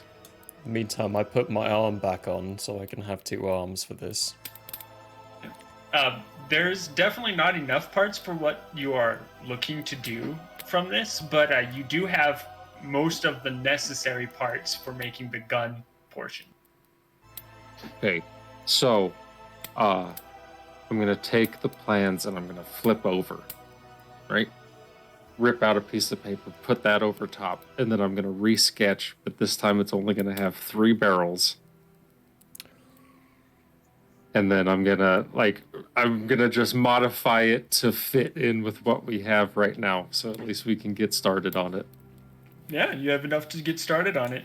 Well, you think you might need some like bigger metal section stuff for the arm itself, but you definitely have everything you need for a 3-barreled Gatling gun. While we're beginning the process of putting things together, I will passively say, how many times have you been shot? I don't remember. I say as I'm like drawing. Neither do I. This is not in canon. But I look at you like in Step Brothers. This is not canon. And I say, did we just become best friends? Scar buddies! Anyway. Back to in canon. Deshane, high or low? High, as always. High as always. Hey! Hi! The dice gods do not do it. Okay, we're good. Okay. Yeah. We COD continue to doesn't do will it. that for a while. COD does not yet will it. COD does not will. Smasher, were you intending to go to Cephas tonight? I was, after we eat for a bit, yeah, I was thinking that especially with this weird revelation thing that just happened, I probably gonna walk over to the circle and at some point and try to go in. Because the thing is I was kind of waiting up because Deshane basically said he was going to go take a bath, come back, and we'd all discuss what's going on. But they've been gone for a while. Mixie's been gone for a while. I'm just sitting here with this guy. And I just got the one shot at seeing Cephas. That's all I want right now. I have a one-way ticket. I'm gonna try to take it. I think I'm gonna go see Dad. Good luck. Have fun. And stay safe, brother. I just have to think about the war room. Maybe hold. Yeah, I think. I mean, I was holding my key, but I don't know if that's necessary. Just think of think of Cephas. Think of the war room. Actually, if you look at the code I put in on your key, that might help. Mm-hmm. Yeah, that's one I don't recognize. Committing it to memory. Alright. Stay safe, brother. I hope we cross paths again. Yeah, I'm sure we will, my friend, my brother. With that, I'm gonna cross over, across the room here, and open the door. Walk through. There's a dog right there. Yep. You step over a not really massive, a tiny pink wolf nestled up inside of her shield, which is looking like a shield, but kind of also looks like it's attached to her. I'm not trying to be stealthy. I'm just walking over to the thing. I'm not sleeping. I'm hyper aware. You watch as he approaches the teleportation circle. This is gonna be awkward. Yeah, we're gonna walk out here in about 2 minutes. Nick, I just turned my head Smasher. at you and yep. I'm gonna look back at Mixie for a second and say, I'll see you soon, Mixie. and then turn around and walk into the portal and think as hard as I can about Cephas in the war room. Papa, can you Roll a hear me? percentile die for me. This is never an okay thing. This is never an okay thing. And I get a chance to try and run in. Mm-hmm. I'm not letting him go alone if I can help it. 42. 40. Ooh, nice. Dang. Yeah, Mixie Nix, you've been watching this circle, so you've seen the multiple times when one of the circles would glow slightly, and then a line would appear. You see as this whole circle glows, and a line seems to start to appear, and you jump up and jump into the circle at the same exact time as it goes off, and you two are no longer in the ever-present inn. Oh, Shane, I guess it's just us now. The other two are gone forever. time. It's just, yep. It's Isn't rule 1 never split the party? I thought that was rule 1 of any campaign, never split the party, right? It is. Cool. I just wanted to make sure. This always goes well. That was This entirely always your goes fault. well. 100% your fault. Canon. This always goes well. Yeah. All right, so let's go ahead and go there for a moment. You find yourselves currently standing on a platform, looking out at a field of metal, just metal. Closer inspection shows that these are a bunch of bodies, essentially, just standing there at attention. None of them seem active.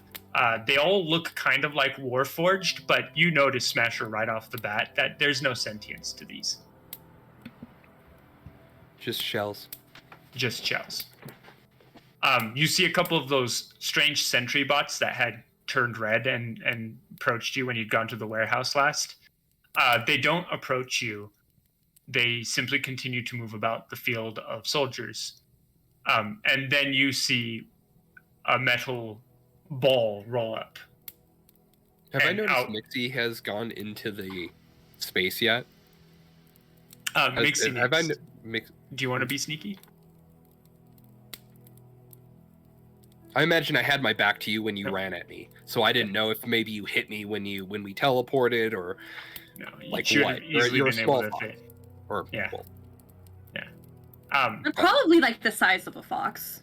Yeah, probably. That's about what I had in 10 my pink. head, was like fox-sized. Yeah, you do catch a glimpse of pink at your feet as this ball rolls up.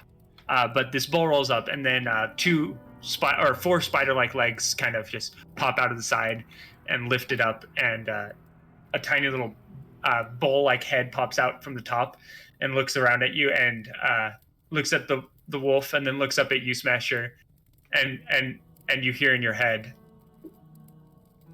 "Designate." Soldier 393. Smash it.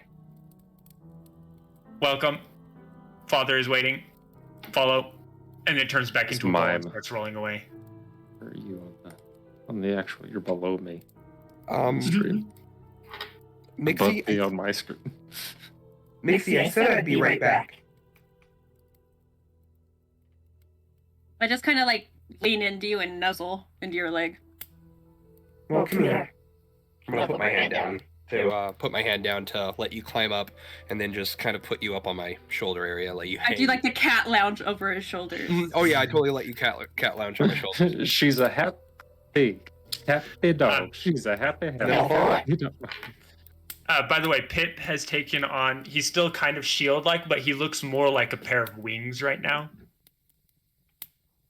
Box wings, I told you. It's a thing. Yeah. You follow the circle or the ball as it takes you, leads you to a building, which standing at attention at the doors of the building are two more of these metal soldiers at sentry, and you see a very interesting kind of cylindrical device in their hands. It looks both like a staff and a gun at the same time. But they don't move at all. What if my act on one of those? You know what I'm saying? Like that. You know what I'm saying? My brother gave me some great ideas. We'll have to talk about it later. Such a nice guy. And we'll just follow in. Yeah, I'm just gonna keep on going. If that's where Dad is, Wolf could shrug. The ball bounces up this couple of stairs to the door, but before it can reach the door slams open as someone just kicks it from the inside, and the ball just goes flying off into the distance. There is a moment. I move my head, it flies past us. There's a pure moment in which Mixie, like, pure instinct, wolf form, wants to, like, ball. Okay. Ball. Ball. And Cephas comes storming out, his eyes kind of glowing gold, and green energy forming from his hands, falling to the ground as he paces back and forth in front of the door before he realizes you're there, and he goes, "Oh, sorry. Smasher. Hey, Dad. Good to see you. Still kicking it." Yeah, I did a few things. That's Mixie. You've met. No, we have not. Oh, really? You were knocked out. You were knocked out. You were I was teleported out. Yeah, you weren't there for that. Nasty. This is my friend. This is my friend. Oh. I Pleasure whimper. meeting you. I am completely saddened by being introduced as friend. Oh no. And also you'll notice, Mixie Nix, there is an overpowering energy to this guy. Very, very, very similar to Vlad's. But the one big difference is you can tell this guy is holding it back.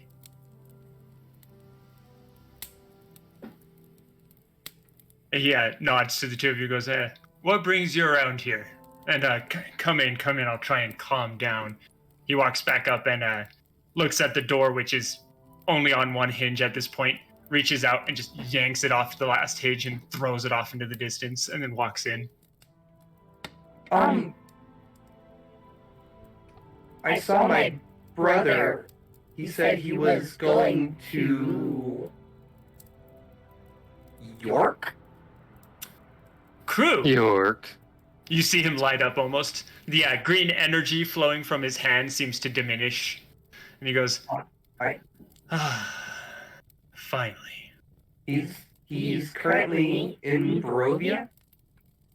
He said he's on his way. Yeah, he said that too. He was distracted. Yes. I would assume. Yes. Yes. Sounds like him. Mm-hmm. Good. Good. Thank you. He said he would be on his way. Now, given the thought he might take longer than one might expect if he keeps on getting distracted. But he is on his way. He wanted me to tell you. and he said that you would be here. And I am. Come in. He leads you into the house, or building rather. It's one room, lots of chairs, a big table in the center, and the one thing you notice on this table is a map, but it's a 3D map, and you can see each level of the map is a different plane of Barovia. Okay. And he's mapped out about 13 of them so far. How much of this do you think I can commit to memory? Probably most of it. Okay. Being a robot. I might have to ask you for what I remember later, but I will commit that map to memory. Dad, I need your help. Do you remember Callus? Yes, he gave me the answer I needed to a question I could never solve. Well, how is he doing? Not good. He's in, I guess, stasis. Probably safe. He needs his maker to do some. I don't really understand. He didn't.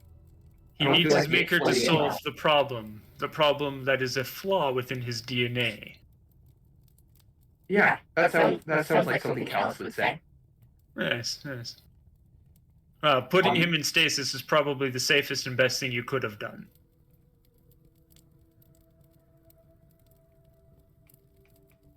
I can't have him back? Time is a very strange thing, Smasher. You must grow to realize that you, when it comes to your age, are timeless. Callus, he could be. He could become so. He has it within himself. But he has a flaw he must solve first, and he needs his creator for that. Whether or not you get him back, that's up to him now. Him and luck. Which, in my experience, if you have patience, you will have the luck.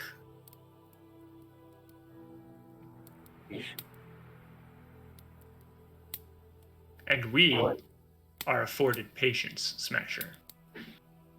Want an insight check? Go for it. He starts flittering around with the maps. Ooh, that's a hot 19. He sounds old in this conversation. Kind of like he's been through a lot. But he seems to be telling it straight as far as he is to believe it. Trying to get more of a vibe of who he is. This is my first meeting.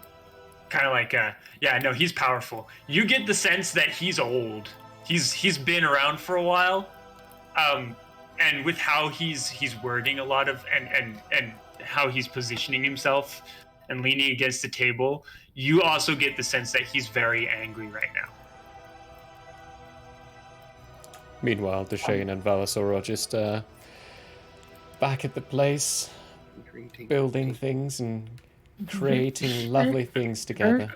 1,000% as a player, like, I want Smasher to be there working on it, because this would be such a great male bonding experience for the three of us. Like, I would start getting, like, along with Valasor, I would make up with Deshane, I should be in that room, and I got shit to do, unfortunately. I miss you guys already. Plot calls.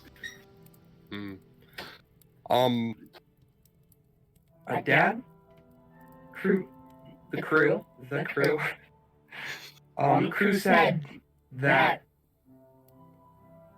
maybe you could make me stronger, and maybe if I'm stronger, I can help Callus faster. There's a kind of pause, and Mixinix, since you're focusing in on him, you get the sense that he is suddenly thinking about something, kind of on how he could possibly use you guys. And he sits there for a moment thinking, and he goes, I've made many errors of judgment in my past, Smasher. And some of those errors have recently cost me greatly. I can help you, but I want you to know that if I do help you, I expect something in return. Do I get the feeling like this is like making a deal with a demon? No, more like making a deal with a god.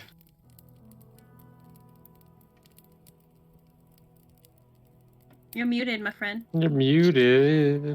You've already helped me so much, Dad. I mean, you created me.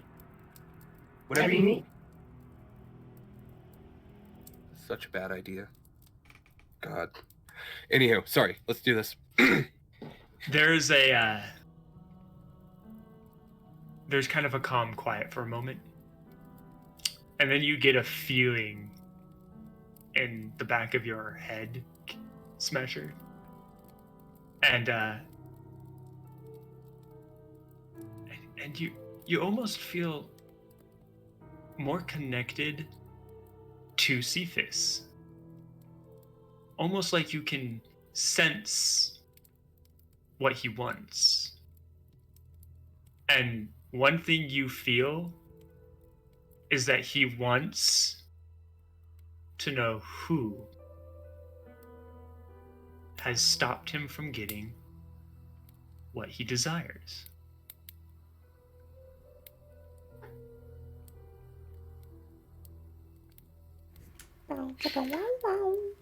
At the same time, you also kind of feel stronger almost. You're not exactly sure how, but you feel more connected with yourself, more who you once were, per se. And that memory of that ship becomes more solid for you. And you remember the last day which you were standing before you fell. And what had happened was, as you were fighting these wyverns, several other massive airships came through what seemed to be some kind of portal and just opened fire on all of Cephas's army. And it was clear whoever was manning these airships knew what they were doing and had planned for this the whole time. And destroyed Cephas's army in the process. Do I get the feeling that that was what he means by finding who stopped him? No, this is just... Or do I mean... Or no, that has nothing... No. This is just a memory for you. Mm-hmm. Okay. You realizing you are more connected with your past now. Okay. But you do get that sense that need to find out who is stopping him from getting what he desires, pulls you to the word that the crew said, York. York. Sorry. And then Cephas says, I can open up pathways for you right now. But upgrading you may require putting you in the forge. And to be rightfully honest, you are pretty well equipped right now. Give me time. I like that, little boy. If you do find him again, Smasher, let me know. I hope to protect him. I like people like him. Me too. If what you say and what the crew said was true, I've got time. You do. He flirts with the map again. Is there any thing I can do now? What's your stance on the first one, Smasher? my understanding is that's not a. I don't know a whole lot, but I don't have a good feeling when you say that. Because. Were you gonna say something? Yes. What range of emotion / compassion / empathy am I getting off of Cephas? Talking about the first one, you get a sense of hatred and loathing. More on helping Smasher. Oh, what you like, feel? did it feel totally like he's doing it for himself? Does he actually think of him as a kid, as his son? It's difficult to tell, but you do get the kind of feeling that he's trying to. Almost like this isn't something he's used to doing, but he's trying to do something different because what he has been doing hasn't been working. Okay. Is he... So then I guess is it an authentic feel? Is it he's doing it because there was a failed experiment and he's just doing this to try something new? Or does he have things behind it? You can say you care about someone. You can act like you care about someone and not give a fuck. It's really difficult to tell. It really is. You might feel like no, he doesn't really mean it. But at the same time, there are occasionally moments when he looks up at Smasher and you can just see a flash of pride just go across his eyes, or he kind of like when he's talking about Callus, you get he's genuine when he says that he would love to protect Callus. Like someone like that to him is priceless. Wrong wording there, friend. I feel like it was exactly the right wording. What are you talking about? I was pretty sure that was nice right there. But when it comes to how he refers or how he seems to be treating Smasher and whatnot, it is forced, but it's like a desired force. Like he knows he should be doing this from the beginning naturally. And now that he's trying to do it, it's because he's been doing something different. He had been. Which is what the crew remembers.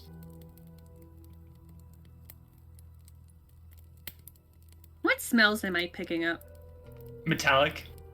Mostly metallic. There is a slight necrotic sense. And actually makes it make sense. You are a divine being of your own rights. You can also sense divinity in the area, strongly coming from Cephas.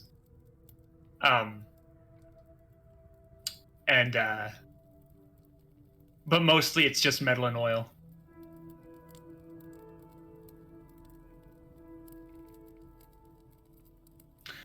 When he finishes flitting with the thing, he looks over at you, Smash, and he says, "The reason I ask about your opinions on the first one is because I am fully indulging myself in a war with him. I have decided that I'm not keen on something so selfish and arrogant as the first one, doing whatever it is he's currently doing in Ravenloft, because he is gaining more power daily. Come, let me show you something." And he leads you out the back. Mm-hmm. Follow right on. Taking the two of you to another area where you see kind of, it's like walking into a morgue, but the slab where the body is, which when you look at the body, it looks almost exactly like Cephas, but less perfect. Like Cephas himself looks too perfect, kind of eerily perfect in some senses. This body looks like Cephas, but it looks like human Cephas. Completely normal.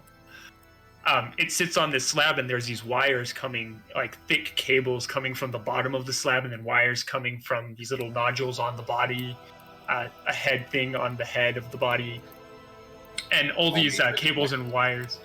Yeah. All Matrix-esque. Yeah, that's why I have. Yeah, kind of Matrix-esque. Except nothing's actually plugged into the body; it's on the body. Oh, okay.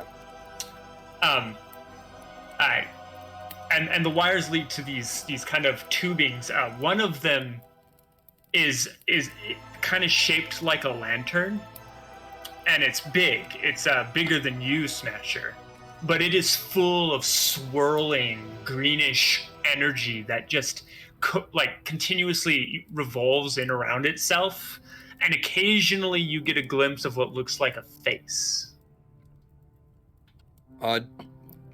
Can I do some sort of like perception or like I feel more connected to Cephas. Mm-hmm. Do I feel like I feel like this is like Essence O Cephas floating Mhm. around or something along those lines? I'd like to roll to try to kind of Understand what you're looking at? Yes. Yeah. Roll an insight. Insight. I can do Insight. 14, 18? 18's pretty good, yeah. When you walk into this room, this looks kind of like a cloning chamber, but like first stages of a cloning chamber. The Had it form, with these fucking clones. the form on that table reminds you a little bit of Callus, except older, and you realize, hey, that could be a clone, but it's not breathing, nor is it moving in any way whatsoever. Callus would burn you- that shit down so fast. You also see, connected to that strange lantern-like device, Like that scene in another- Alien Resurrection with the clone room. It just goes in there with the flamethrower, crying the whole time. Why did you copy me? There's no- Existence is pain. There's Yeah, no there's an older one. way. Kill me. There's not a way on Earth that Smasher could possibly hurt things that look like Callus in this moment. Nope. Does it Not unless they look were like does it No, physically it look does like not. it, or does it have that slight trait that like Callus had because he was a clone? Yeah, it has that. It has that kind of feeling to it. It doesn't looks look like anything like. Cephas. Yeah, it looks like Cephas. It doesn't look anything like Gotcha. Callus. It Gotcha. looks exactly like Cephas. But it's got that something Clone-esque that tells you feeling to it, clonus. Not you. Yeah. Okay. And there's also connected to that green lantern device what looks kind of like, it's hard to say, it's kind of like a spark plug, but the glass is filled with a green liquid that glows. It's a liquid, not quite like what's flowing through the lantern. What flows through the lantern looks more like a gas. But he walks into this room, gestures at the body, and says, I was successful, I'm sure of it, but there is something I do not yet understand or know that is stopping me from cloning myself. And it is the most frustrating thing to get so far doing something that you thought you couldn't do ever properly and have the answer right in front of you, but it still doesn't work. And as he's saying that, green magical energy just flows from his hands, and he walks up to the lantern device and he puts his hands on it, and you see the smoke suddenly just start swirling around and around and around and around and around until all of a sudden it just seeps out of the glass into his body, into his form, and you just see he almost glows green for a moment, and he steps back and the lantern device is completely empty. He turns around, his eyes aren't yellow anymore, they are green now. And he says, I'll find out what caused it, reverse it, and succeed. I always do, eventually. Except when I don't. Bring it on! And he seems to calm down for a moment, and then he looks back over at the body, sighs, waves his hand, and the platform starts to lower, and you see the cables disconnect and kind of just get pulled back as the body descends back into the ground and gets closed over. And you kind of get magical sense of what you left Callus in, that station, that's Stasis. stasis. Thank you. Forgot the word for some odd reason. Suddenly pop up as the body descends into the pit and it closes over. Until then, that will just have to wait. Suffice it to say, I intend to start war with the first one, end their machinations, and free Ravenloft.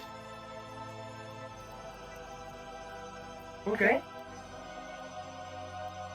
And you'd like my help? I would.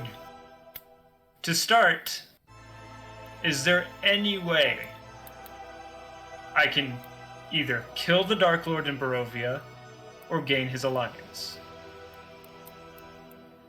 I guess.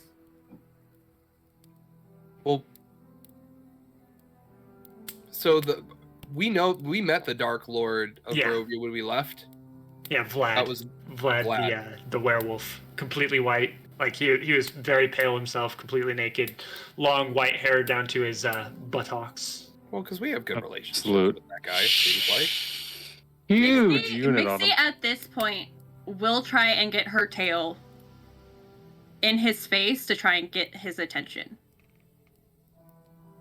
He's tall. No, Well, not Cephas. His right. Yeah, Mixie's on the back of my, so she's like getting her tail like right here, just like all up in this, just all over my face, just like in chat. It's just all over my face, just like whatever gross orgy is happening in chat right now. Doesn't matter. Anywho, it's not gross. I love it actually. I'm sorry. Anywho, jiggle. That's right. Some sick shit. No, I'm just kidding. You guys, seriously.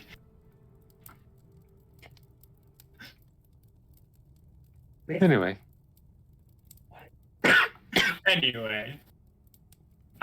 While you're doing that, Mixie Nix, Cephas does kind of chuckle and under his breath say, "You know, it might be easier to communicate if you weren't in a wolf form."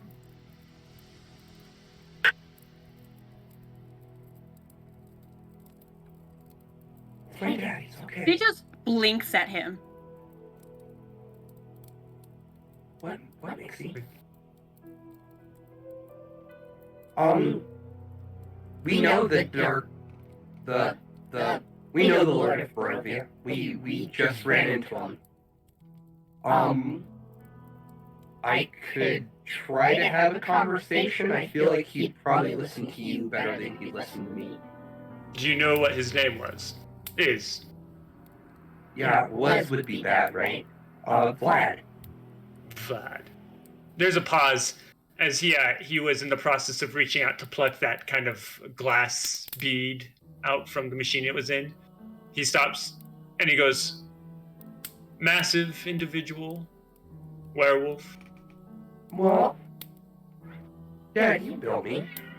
Can you? Sorry, I had a little bit of glitch. Can you just see what's in my head? He plucks the glass. Mixie is growling so fucking hard. She is standing now. Yeah, he looks over at you, Smesher, and he goes, "Something tells me your friend will not want that."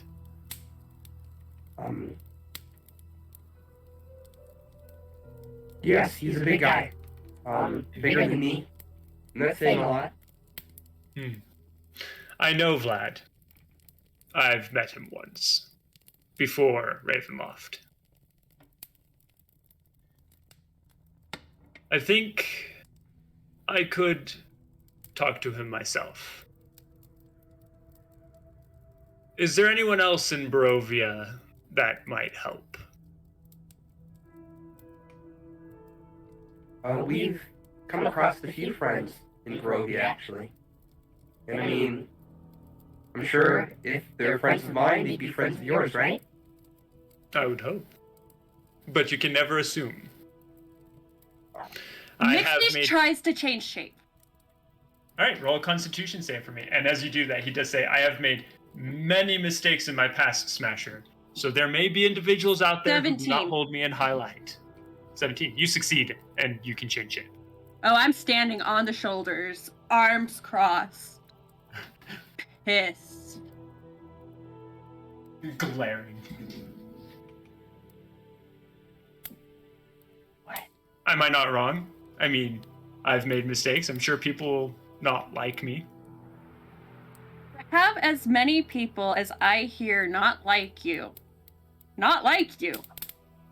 You've had to do some very bad things. Did you ever think that maybe you can't do something you thought you could never do because you just can't do it? Missy, I mean, you've lived a long time. Don't worry, Smasher. She's not wrong. There are So what kinds of undoubtedly- things have you done to make so many enemies? Yeah, stops messing with his machines for a moment and then turns and waves his hand, and you see some images show up in front of you. Everything from ships being shot out of the sky, airships specifically, mostly, to people being what looks like possibly tortured to death. All very quickly flies by. And he looks at you, Mixie Nix, and he says, when I ascended, I was not a good god. I was an evil god. My followers called themselves Sephites. And what they would do is they would cause enough pain on themselves to drive them mad, and then insert as many mechanical devices into their bodies as they could handle and still live, and go out and kill. That's not you. That's your No. followers. What have you done? I let And why it. should I believe that you've changed enough to not be doing these things anymore? Change is an ongoing thing.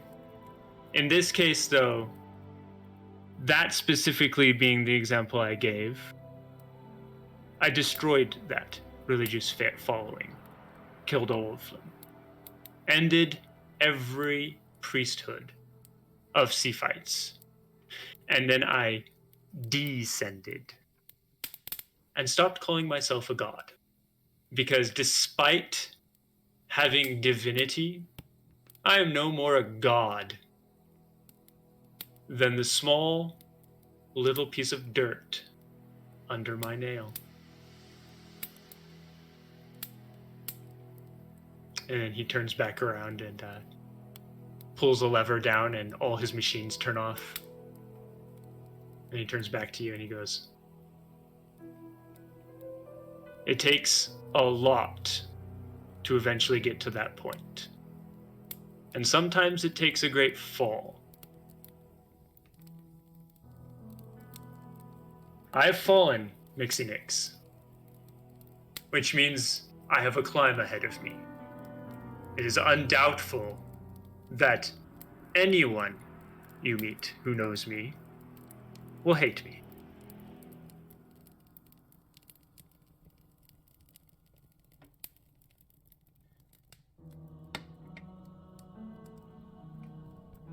And with that, we're gonna call it. Stop being rude to my dad, God.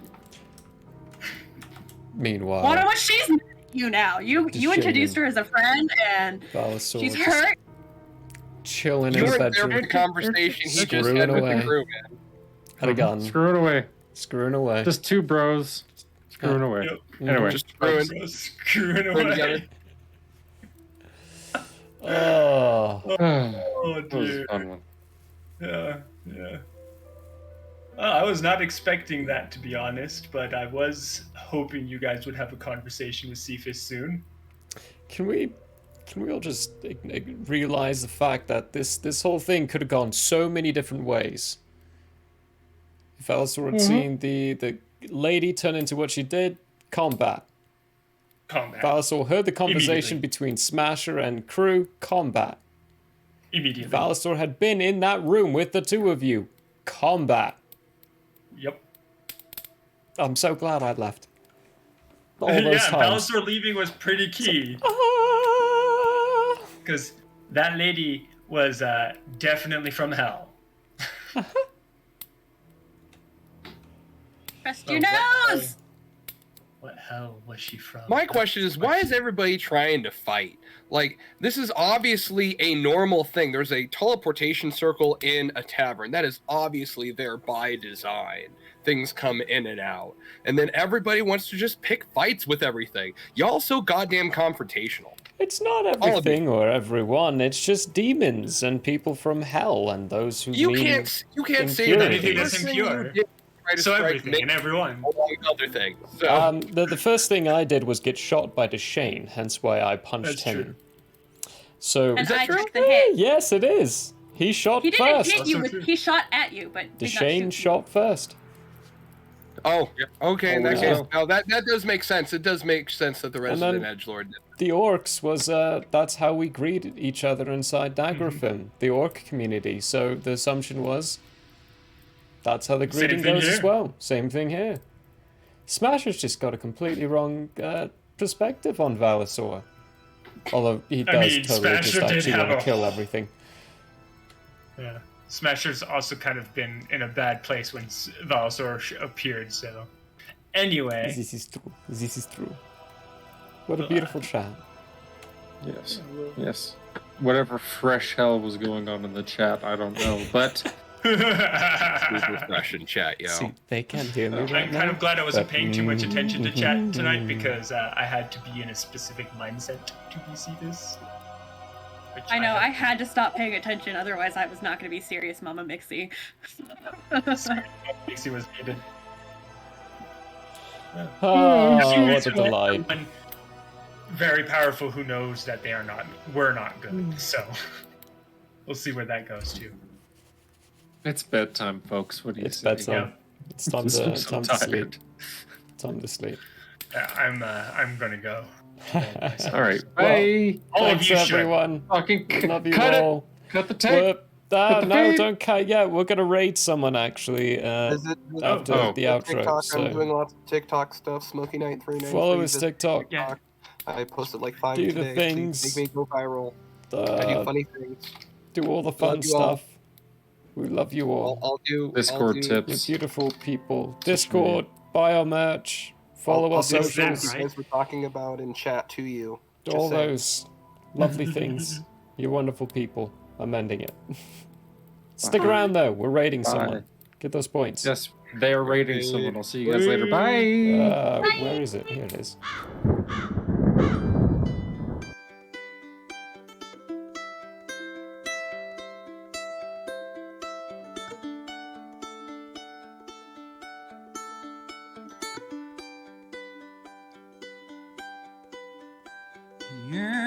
Yeah, may have closed for now. We hope you met a friend this go around. Tired and blurry you may be. We hope your minds are full from this revelry. May peace follow you out.